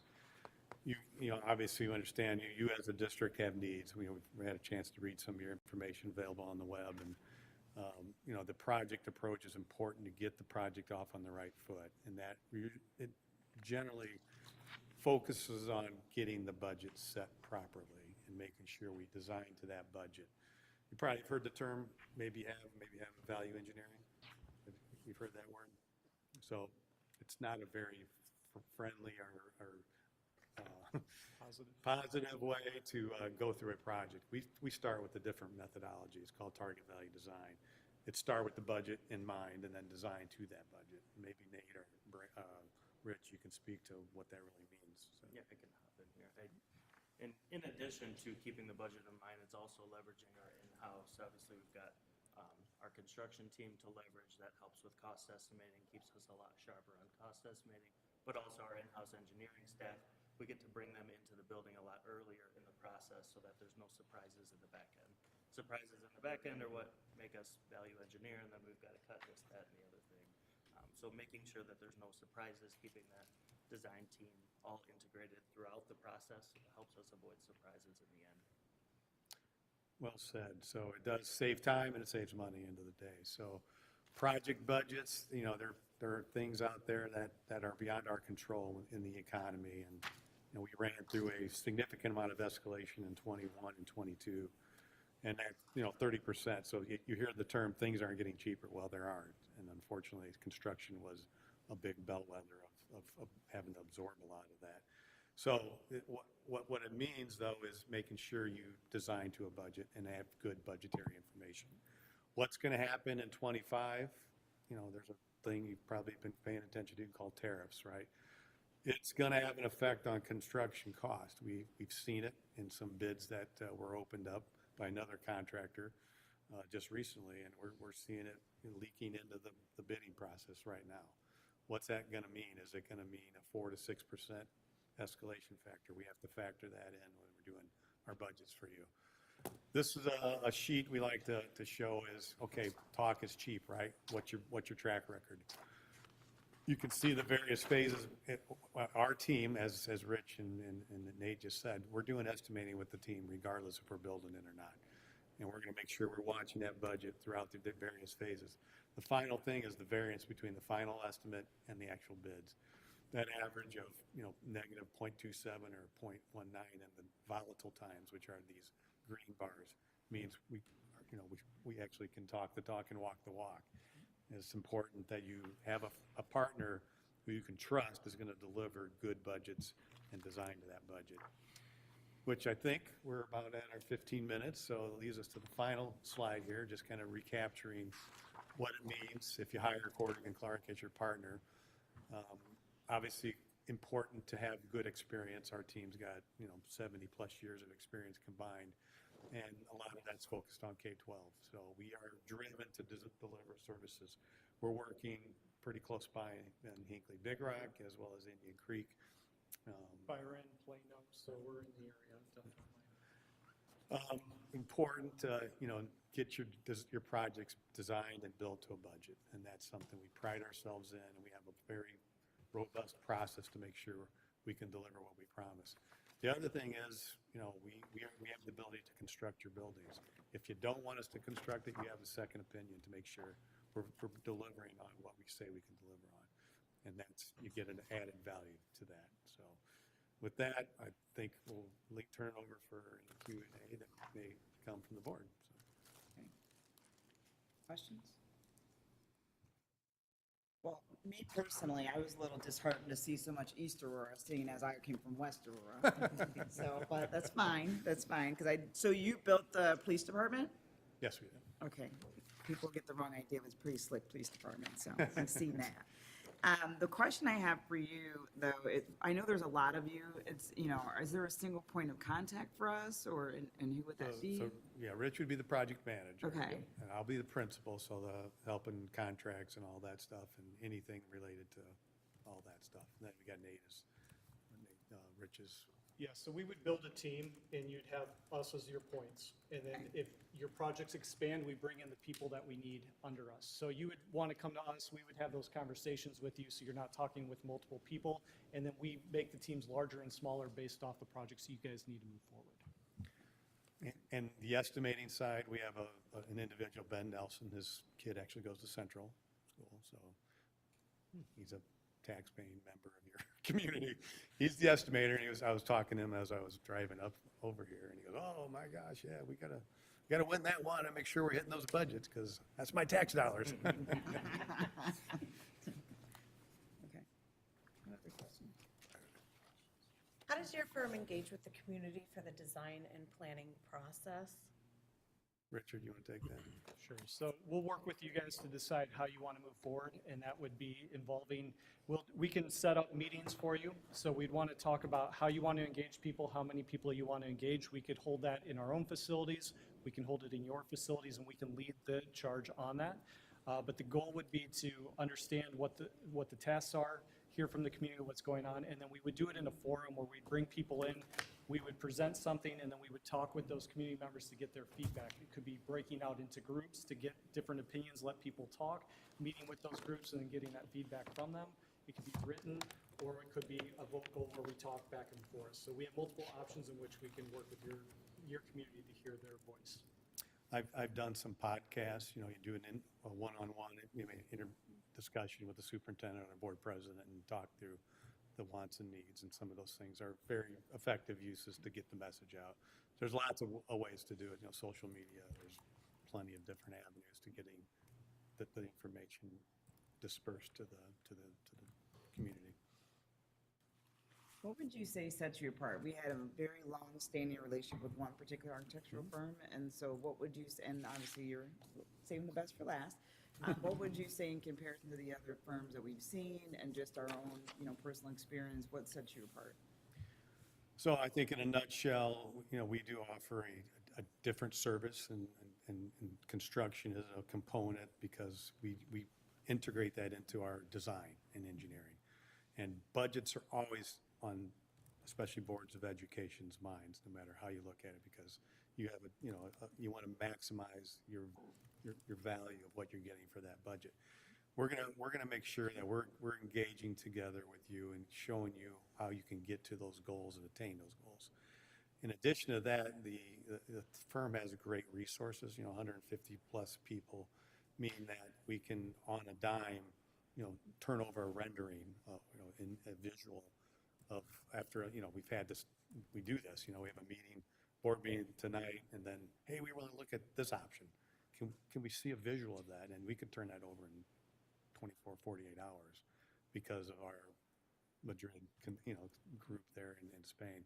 And that's a service that you can't often get for smaller firms who may need more time to do those things. So I think that's a uniqueness. And of course, our K-12 resume, I think, speaks for itself. We have a wealth of experience in K-12. In looking at the list and some of the projects that you've done, what are some of the issues that have caused a project to kind of go over budget? And then again, what are some of the reasons that you guys have been able to come in under budget? Maybe you can speak to Byron, right, in your AD. Yeah, that was, it's some of the admin there had kind of inflated some things about the project, so, and that's nothing we can control, but if that's what the client wants, then that's what we're gonna do, so that would have been something that would have come in over the budget that I had put together for the project, but it was based on a client desire, so. It is managing, they call it a thing called scope creep. You've probably heard that before. And scope creep is one of the harder things to manage because there are personalities and politics to some degree that come into play. And as long as the group understands and explains that here's what that's going to cost if you really, really want that. If you want to keep your budget here, but you don't, you want the scope creep to be included, what can we pull out? You know, it's a back and forth. Well, that goes back to the value design that we're Yeah. talking about through the process. So as we're going through each phase of the project, we're going to be looking at the cost and the estimate for that and talking about, all right, well, you guys wanted to add this, and this is the scope creep. You know, now either we got to raise your budget or we got to pull something out. And we're having those conversations and dialogue as we're moving through the project. So it's not all at one time where you get the bids back and you're like, well, whoa, how do we end up with an extra $1 million, $2 million here? It's a conversation through the whole process that prevents you from getting there in the first place. Yeah, I think the Evanston Skokie new school building is one of those. You know, we had the budget set over a year ago, and it's $48.3 million. And during the design process, we had to keep pulling them back, and they kept wanting to add scope, and we pulled them back. And at the end of the day, we said, all right, well, we're actually going to do a very efficient exterior structure and skin. It's actually precast concrete. You saw the pictures. It doesn't look like it's got thin brick in it, but that's a very efficient way of building an economical building that's still very long-lasting and looks good and much fits in the neighborhood. But that saved us a significant amount of money versus a conventional built project. In today's new buildings, you have to build a storm shelter. Are you guys familiar with that need now? Yeah. Storm shelters are almost want to be precast concrete or some kind of very heavy-duty, exterior. So we were going to do precast there anyway. Let's look at doing the whole project in precast, and ended up economizing and saving them a significant amount of money on the project. So I think, did I answer your question? So, thank you. All right, thank you so much for your time this evening. Thank you. Appreciate it. Appreciate it. We'll be coming back with a recommendation in April or May. All right, thank you. Thank you. Have a good night. Now you get to get a roll call item. Okay. Okay. Go back to your roll call. All right, back to the roll. Should be here. All right. It wouldn't give me the owl option. I need a motion second or required to discuss and approve the consent agenda. So, second. Can I just say one thing? Yeah. One of the board members called me about a question. We were able to give the proper answer. When you get a new superintendent, and you want to make that superintendent happy, before you meet, if you have any issues on the agenda, the more you can share it and get it clarified before the meeting, the better. So that's extremely appreciated by a superintendent. So when we get to the public meeting, things could be changed and cleaned up so the public sees exactly what you're looking for. All in favor? Oh, no, just answer roll call. Well, why not? Okay. Go ahead. Dave. Gorman, It's hard to break. Pappas, Yes. Volpe, Yes. Watson, Yes. Afif, Yes. Falk, Yes. Hemphill, Yes, motion is carried. Motion second and required to discuss and approve the resolution of dismissal of part-time teachers. So moved. Shoot, we would do it 100%. Wait, no, it's not, it's right here.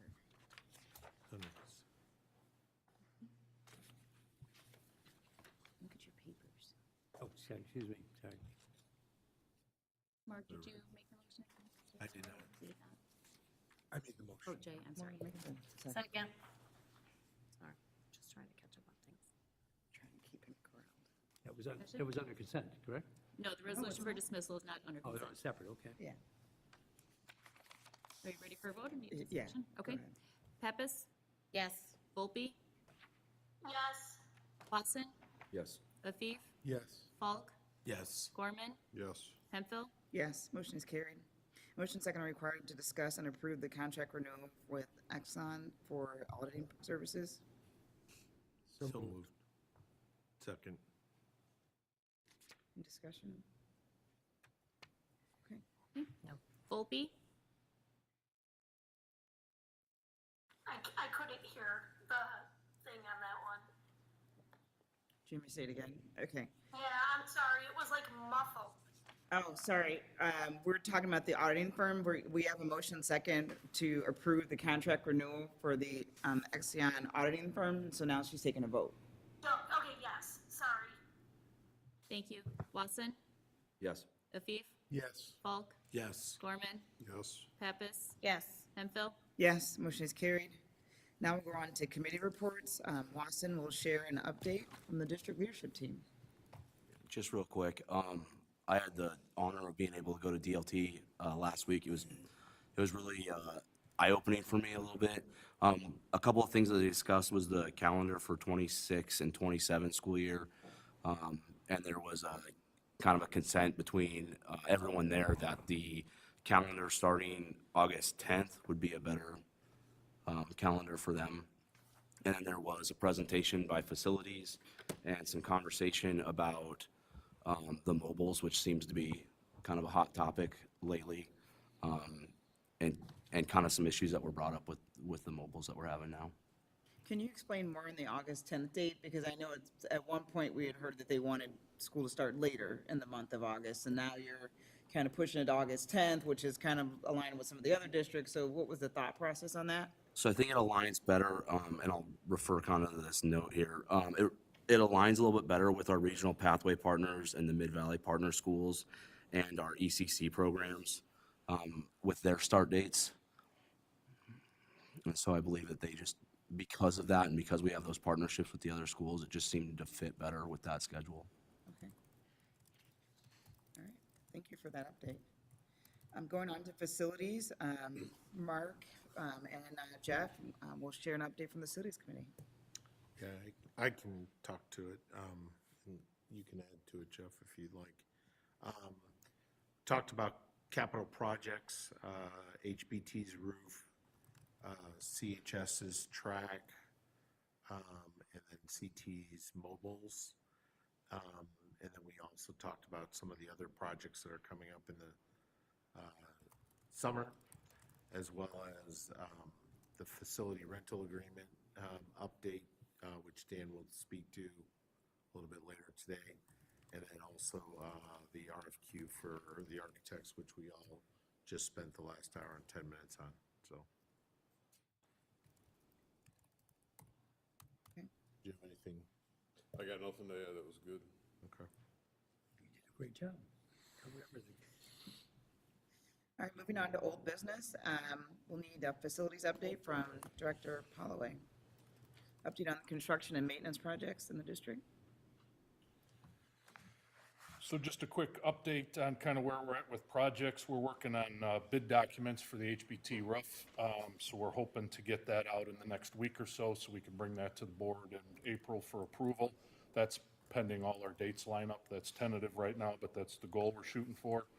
We're also working on surveying and all the related parts that go with getting a good track design in. So Erickson's helping us out with that, and we'll be working on those bid documents with them.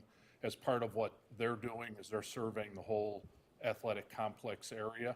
So to look at future bleacher work or stadium renovations or any of the other stuff that goes with that, because we don't want to just do the track and keep that separate. We want a whole encompassing project for, you know, what the future of that stadium could look like. So that's part of their process. And then we're working on the documents for the CT mobile that we're going to purchase through the TIPS co-op. So that won't go out publicly bid. That'll be purchased through the co-op. So we're working on gathering the documents with that, and then we got to get those submitted to TIPS to get that process rolling. As Mark alluded to, facility rentals is something we've been talking about for a year now. Kind of just looking at that, I've been working with Ted Jusky on getting those documents prepared and getting that all together where we really need to start recouping some of our dollars back from our groups that utilize our facilities right now. Unless you're an outside group, i.e. like your chess scholars and some of those groups, they're the only ones who pay a nominal fee. Everybody else is in our buildings for free. So I think we're at the point in time where our buildings are being used so much that we're going to have to start recouping some of those fees. So we've been surveying area districts, kind of making sure that the money that we're looking at receiving is in line with what other districts are doing. So we're hoping in April or May, we'll bring some documentation that will update those procedures and update that stuff. And then just another quick little update. Obviously, we had a little weather come through this past weekend that created a lot of electronic challenges and alarms and power outages. Nothing drastic from any of that, just, some headaches from our end, a lot of phone calls and stuff, but we did have some minor damage out at the softball field on the complex. So we had part of a fence that blew down and a small light pole in the parking lot. Nothing catastrophic, not even insurance claim wise, just some things that we have to deal with. So knock on wood, we weathered another storm very well. So that's all I got. The weekend, 2 weeks ago, with the water issue at Lily Lake. Correct. Which somehow we were able to pull it off so we'd open school on Monday. Good job. Correct. Appreciate it. Yep, that worked out well. Quick question for you. On the architectural firms that we saw tonight, how did we get the 4 out of the 11? Like, how did that narrow down? There was a document that was shared with the board that our team used to we came up with some criteria that we thought would kind of separate firms from each other. So we had some simple things like there were specific things, I think we included the RFQ. There were simple things like we required an electronic version of the RFQ. 2 firms didn't provide that. So we had to come up with a way to whittle that down. So we used some simple things like that, and that's all listed out in that document. Some of the specific questions in section E of that RFQ are things that we thought was really what our district was looking for in an architect. So that section E of the RFQ was kind of the important thing, and we kind of weighed all those different firms, our team did, and that's how we got down to the 4. I noticed that some of the firms didn't submit. Did they give reasons as to why? What do you mean didn't? Like submitted, it didn't seem like they provided a proposal. Like, I think it was like DLA, I saw Dewberry, Arkin, like why didn't There was a couple, a couple of them I got feedback that they just had too much work already. Oh. Some of them I just never heard anything from. I mean, we reached out to, there was probably a total of over a dozen firms that we reached out to specifically that I have either worked with in the past or, had contacts from other facility directors at districts. And, some of them that we didn't even reach to was the 11 that we ended up with. Were there some firms that you were hoping to get feedback, like some of the larger No, firms? I think the firms I think we got a good representation of firms that are large and grand in scale, that are worldwide, Yeah. to firms that are smaller. And even the presentation, we listed out like the number of districts, or in the synopsis. Yes. Listed out like how many schools they've worked for, how long they've been in business, some of those things, if they've had, legal issues. I mean, we looked at every component we could to try to whittle that down to something that we felt was kind of in our best interest. Ready for a recommendation on this issue? What's that? Are you ready to give a recommendation? Yes. I want to, these presentations were different than what we received in the RFQ, and I think you got shared. So I think we really want to sit back and I want to think on that. I want to kind of process through those. I don't think I'm ready right this minute to have a. You made it sound like you wanted it this minute. Oh, April. Oh, we'll be good by April. You got you nervous, though. I'm sorry. Yeah, I don't mind pressure, but that was a little too much pressure. I know, this guy. I can get a well up and running, but. Yeah. But you'd be ready by the April Oh, yeah, meeting. yeah, we'll definitely, yeah, we'll have That's a what I recommendation was for April. referring to. Absolutely. I wouldn't do that to you. Yeah, you would. No, maybe. Awesome. All right, thank you. Thank you. All right, on a new business, the elementary math curriculum adoption recommendation, Director Bertmeyer will recommend a new elementary math curriculum. Stephen's going to grab the books. We've got them for you. We completed our K-5 math review at the end of February. I met with our 14 elementary teachers and IC team to go through the recommendations. Again, as I talked about earlier, they completed weekly surveys inputting their feedback. We took a look at that data. We were looking at 2 companies, Into Math and iReady Classrooms Mathematics, which is a comprehensive component. And per conversation on the 28th, the recommendation from the team coming forward is to move forward with iReady Classroom Mathematics. That has a multitude of different components. As you see on the memo, it's got classroom consumables. What you have there is the teacher manual, as well as online access. There will be in-person manipulatives that the students will have access to along with our classroom teachers, as well as digital components. So everything that you're seeing there, students will have a consumable workbook, and teachers also will have digital components. The additional piece too that we are adding is the My Path, which is part of a diagnostic component that students will take one time a year. They take that in the fall. That will level them based on their skill that they've completed on that diagnostic, and then that will give them an individualized, personalized pathway that they will complete throughout the year. That is embedded 10 minutes within the 80-minute math block that we're presenting going forward for next year.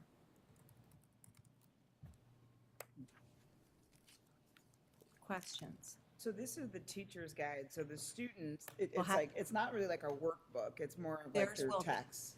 It will be. Theirs is like a workbook It is a that's workbook, consumable. They okay. can write in there. They'll be, Any, okay. correct. And anything that you have here, the teacher manual, you will also have digital access to. So you'll have manipulatives that students will use and teachers will use.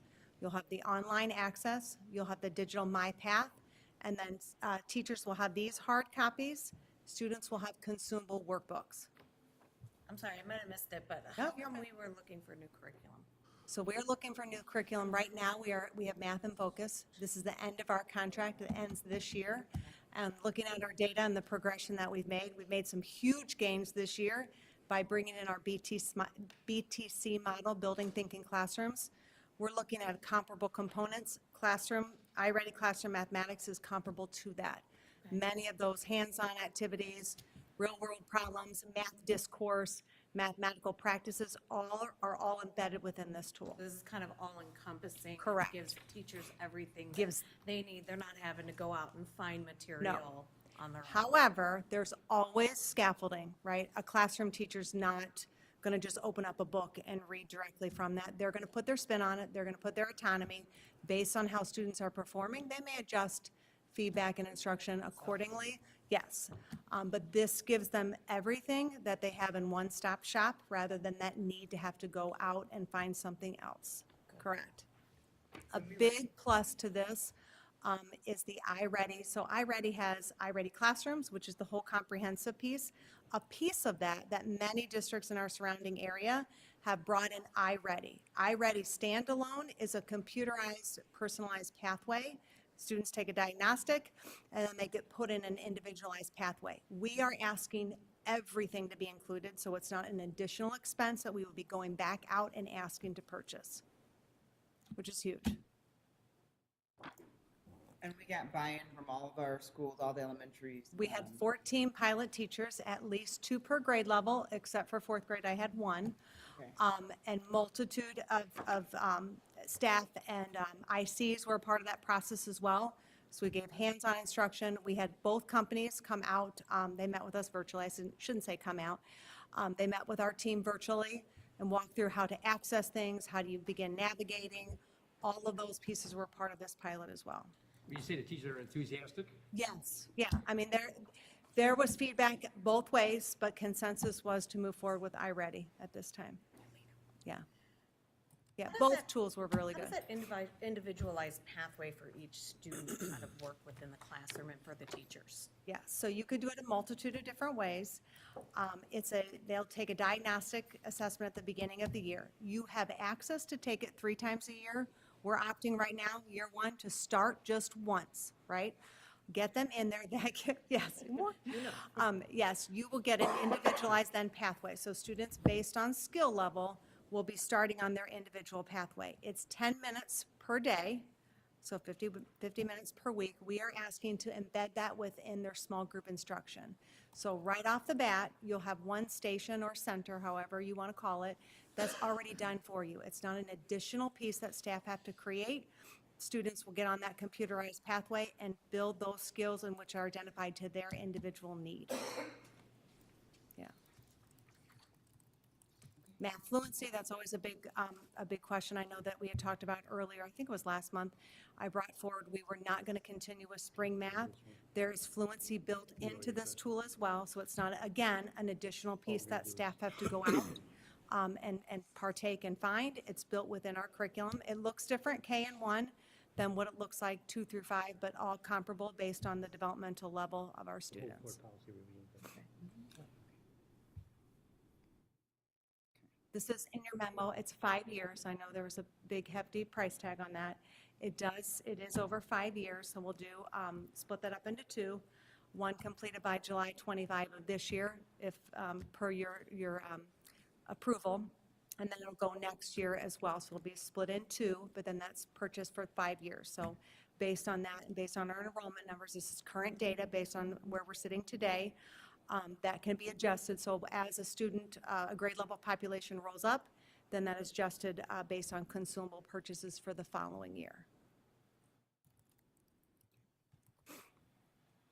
Questions? Any questions? All right. Okay. Thank you very much. All right, thank you. Be ready to put this under consent in April? Yeah. Okay. Yeah, we'll have those out for review for anybody to come in then out front. Okay. All right, thank you. Thank you. As far as the 2026, 2027 draft calendar, I know, Lawson, you already went over this. You don't have anything to add. Okay. Nothing more. Then we'll keep moving. Next up, board policy revisions, first reading. First reading should never go under consent. They should be reviewed by the board. 2 weeks ago, we had a meeting of just the staff to review the first reading. Last week, Jay and Guy were both a part of the open meeting that's open to the public. There was a lot of added language for clarification, legal reference changes, minor things like we've changed in this state, we call now, rather than certified teachers, called licensed teachers. So they have to clean up all the language in that area. There are small things like reimbursement of business expenses for board members. They put district offenses, so a district business. So monkey business would not work, but district business is the only way you get your money. There are very specific changes. For example, smartwatches was added to technology, something we didn't have a few years back when the original language was written. But the extent of each one of these, all of these things come from press, which is the Illinois School Board Association legal division, sends drafts to us. We take a look at it, make sure it fits this district. We go to our legal counsel only on those exceptional things that we need to question. We don't want to spend a lot of money on legal costs if it's not necessary. And I guess I have to turn to our 2 committee members. Anything that popped up that needs additional legal advice, from my point of view, there wasn't anything. Did the committee say anything? We didn't have any. No, I didn't think so. And I think one important point to share with the board and with the community is, like, when Dee and I went into this last meeting, there were some of the policies had a lot of red lines in them, and there were legal issues. And Kyle was able to explain to us that whole Press Plus and that organization that does this for all school boards, and they have a legal team that evaluates what's the new law in all these different areas, and how is that going to then impact the policies. And so that was actually very helpful, because I wasn't sure who came up with the need for this, and his explanation of that process was really helpful, because that made it more systematic and process driven, as opposed to just like ad hoc. Right. If you go to Press Plus, there is a dollar amount connected to it, and we'll review that with you in a future meeting. But we do get additional services, and it might be worthwhile, and that's really up to the board.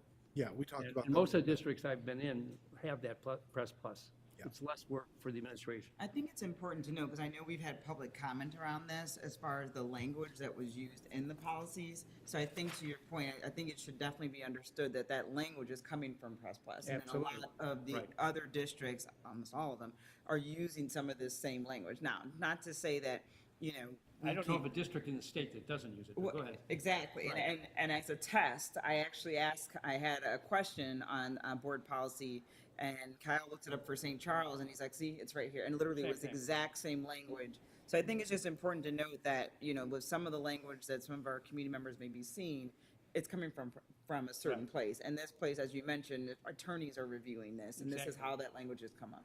We just get additional services, is what Jay was mentioning. If we want to, it would cost us a little more money. Correct. So, Okay. again, this is first reading, no action. Yep. All right. Next up, changes to board meeting agenda.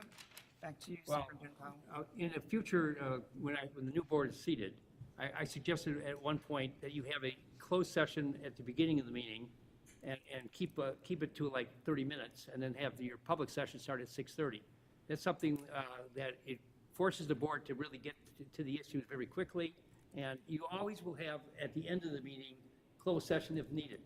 However, I found by doing this at the beginning of the meeting, it reduces the amount of time in closed session, which I think the longer boards stay in closed session, you want to build that trust with the public. You don't build the trust of the public when you're out 2 or 3 hours in closed session.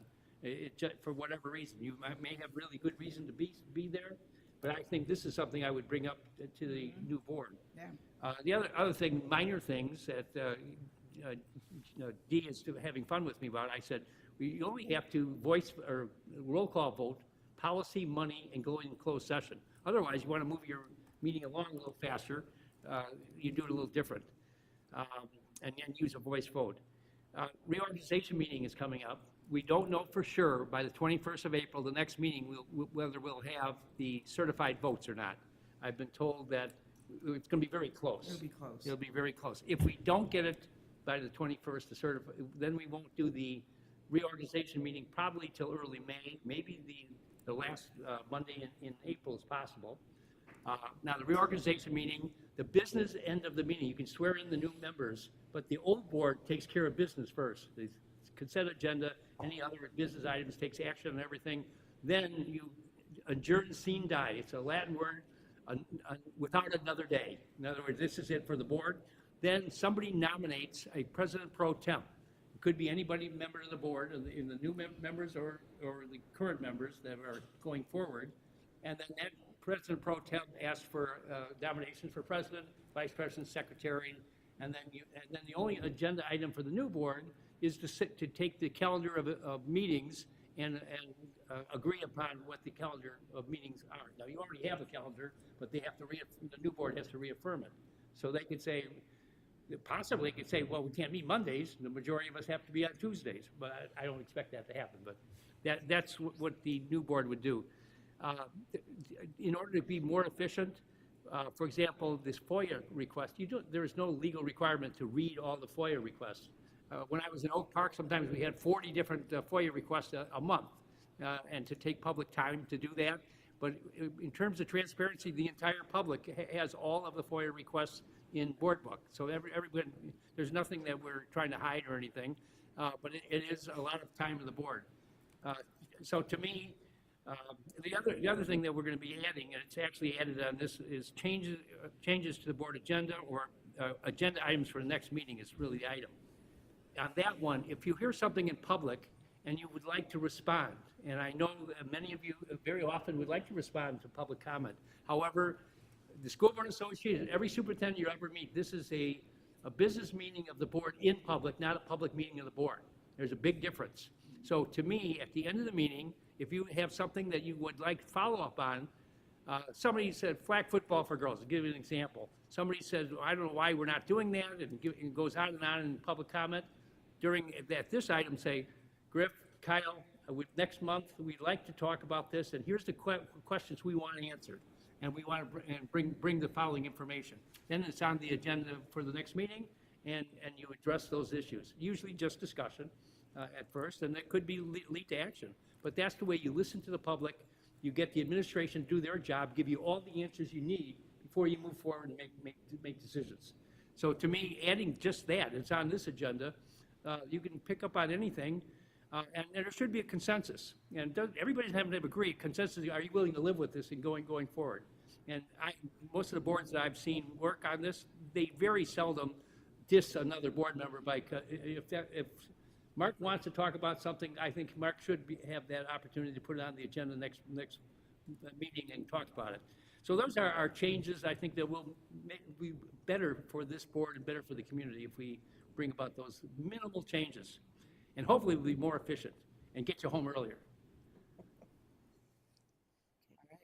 That's it. Thank you. I can keep going. No, but we're good. Enough of me. Moving on to agenda items for the next meeting. Does anyone have any agenda items for the next meeting that they want to have added? for Well, April? first of all, I've asked Mandy, said, go back to last year, and typically in April of 24, 23, what are some of the typical carryover items? So for next month, currently, I have anticipated to approve the interim superintendents as check signers, the paper, refuse, and HBT roof bids, approval of the architect contracts, approval of the 26-27 school calendar, approval of the elementary math textbook adoption, and if the lecture was also certified, then of course, the new board and reorg meeting. Okay. You want to add to that, anybody? Dana? We're always open, and you can always, of course, call the board president if you have something that pops up in the next couple of weeks, no problem. But we right now can't tell you whether we're going to have a reorganization meeting or not on the 21st.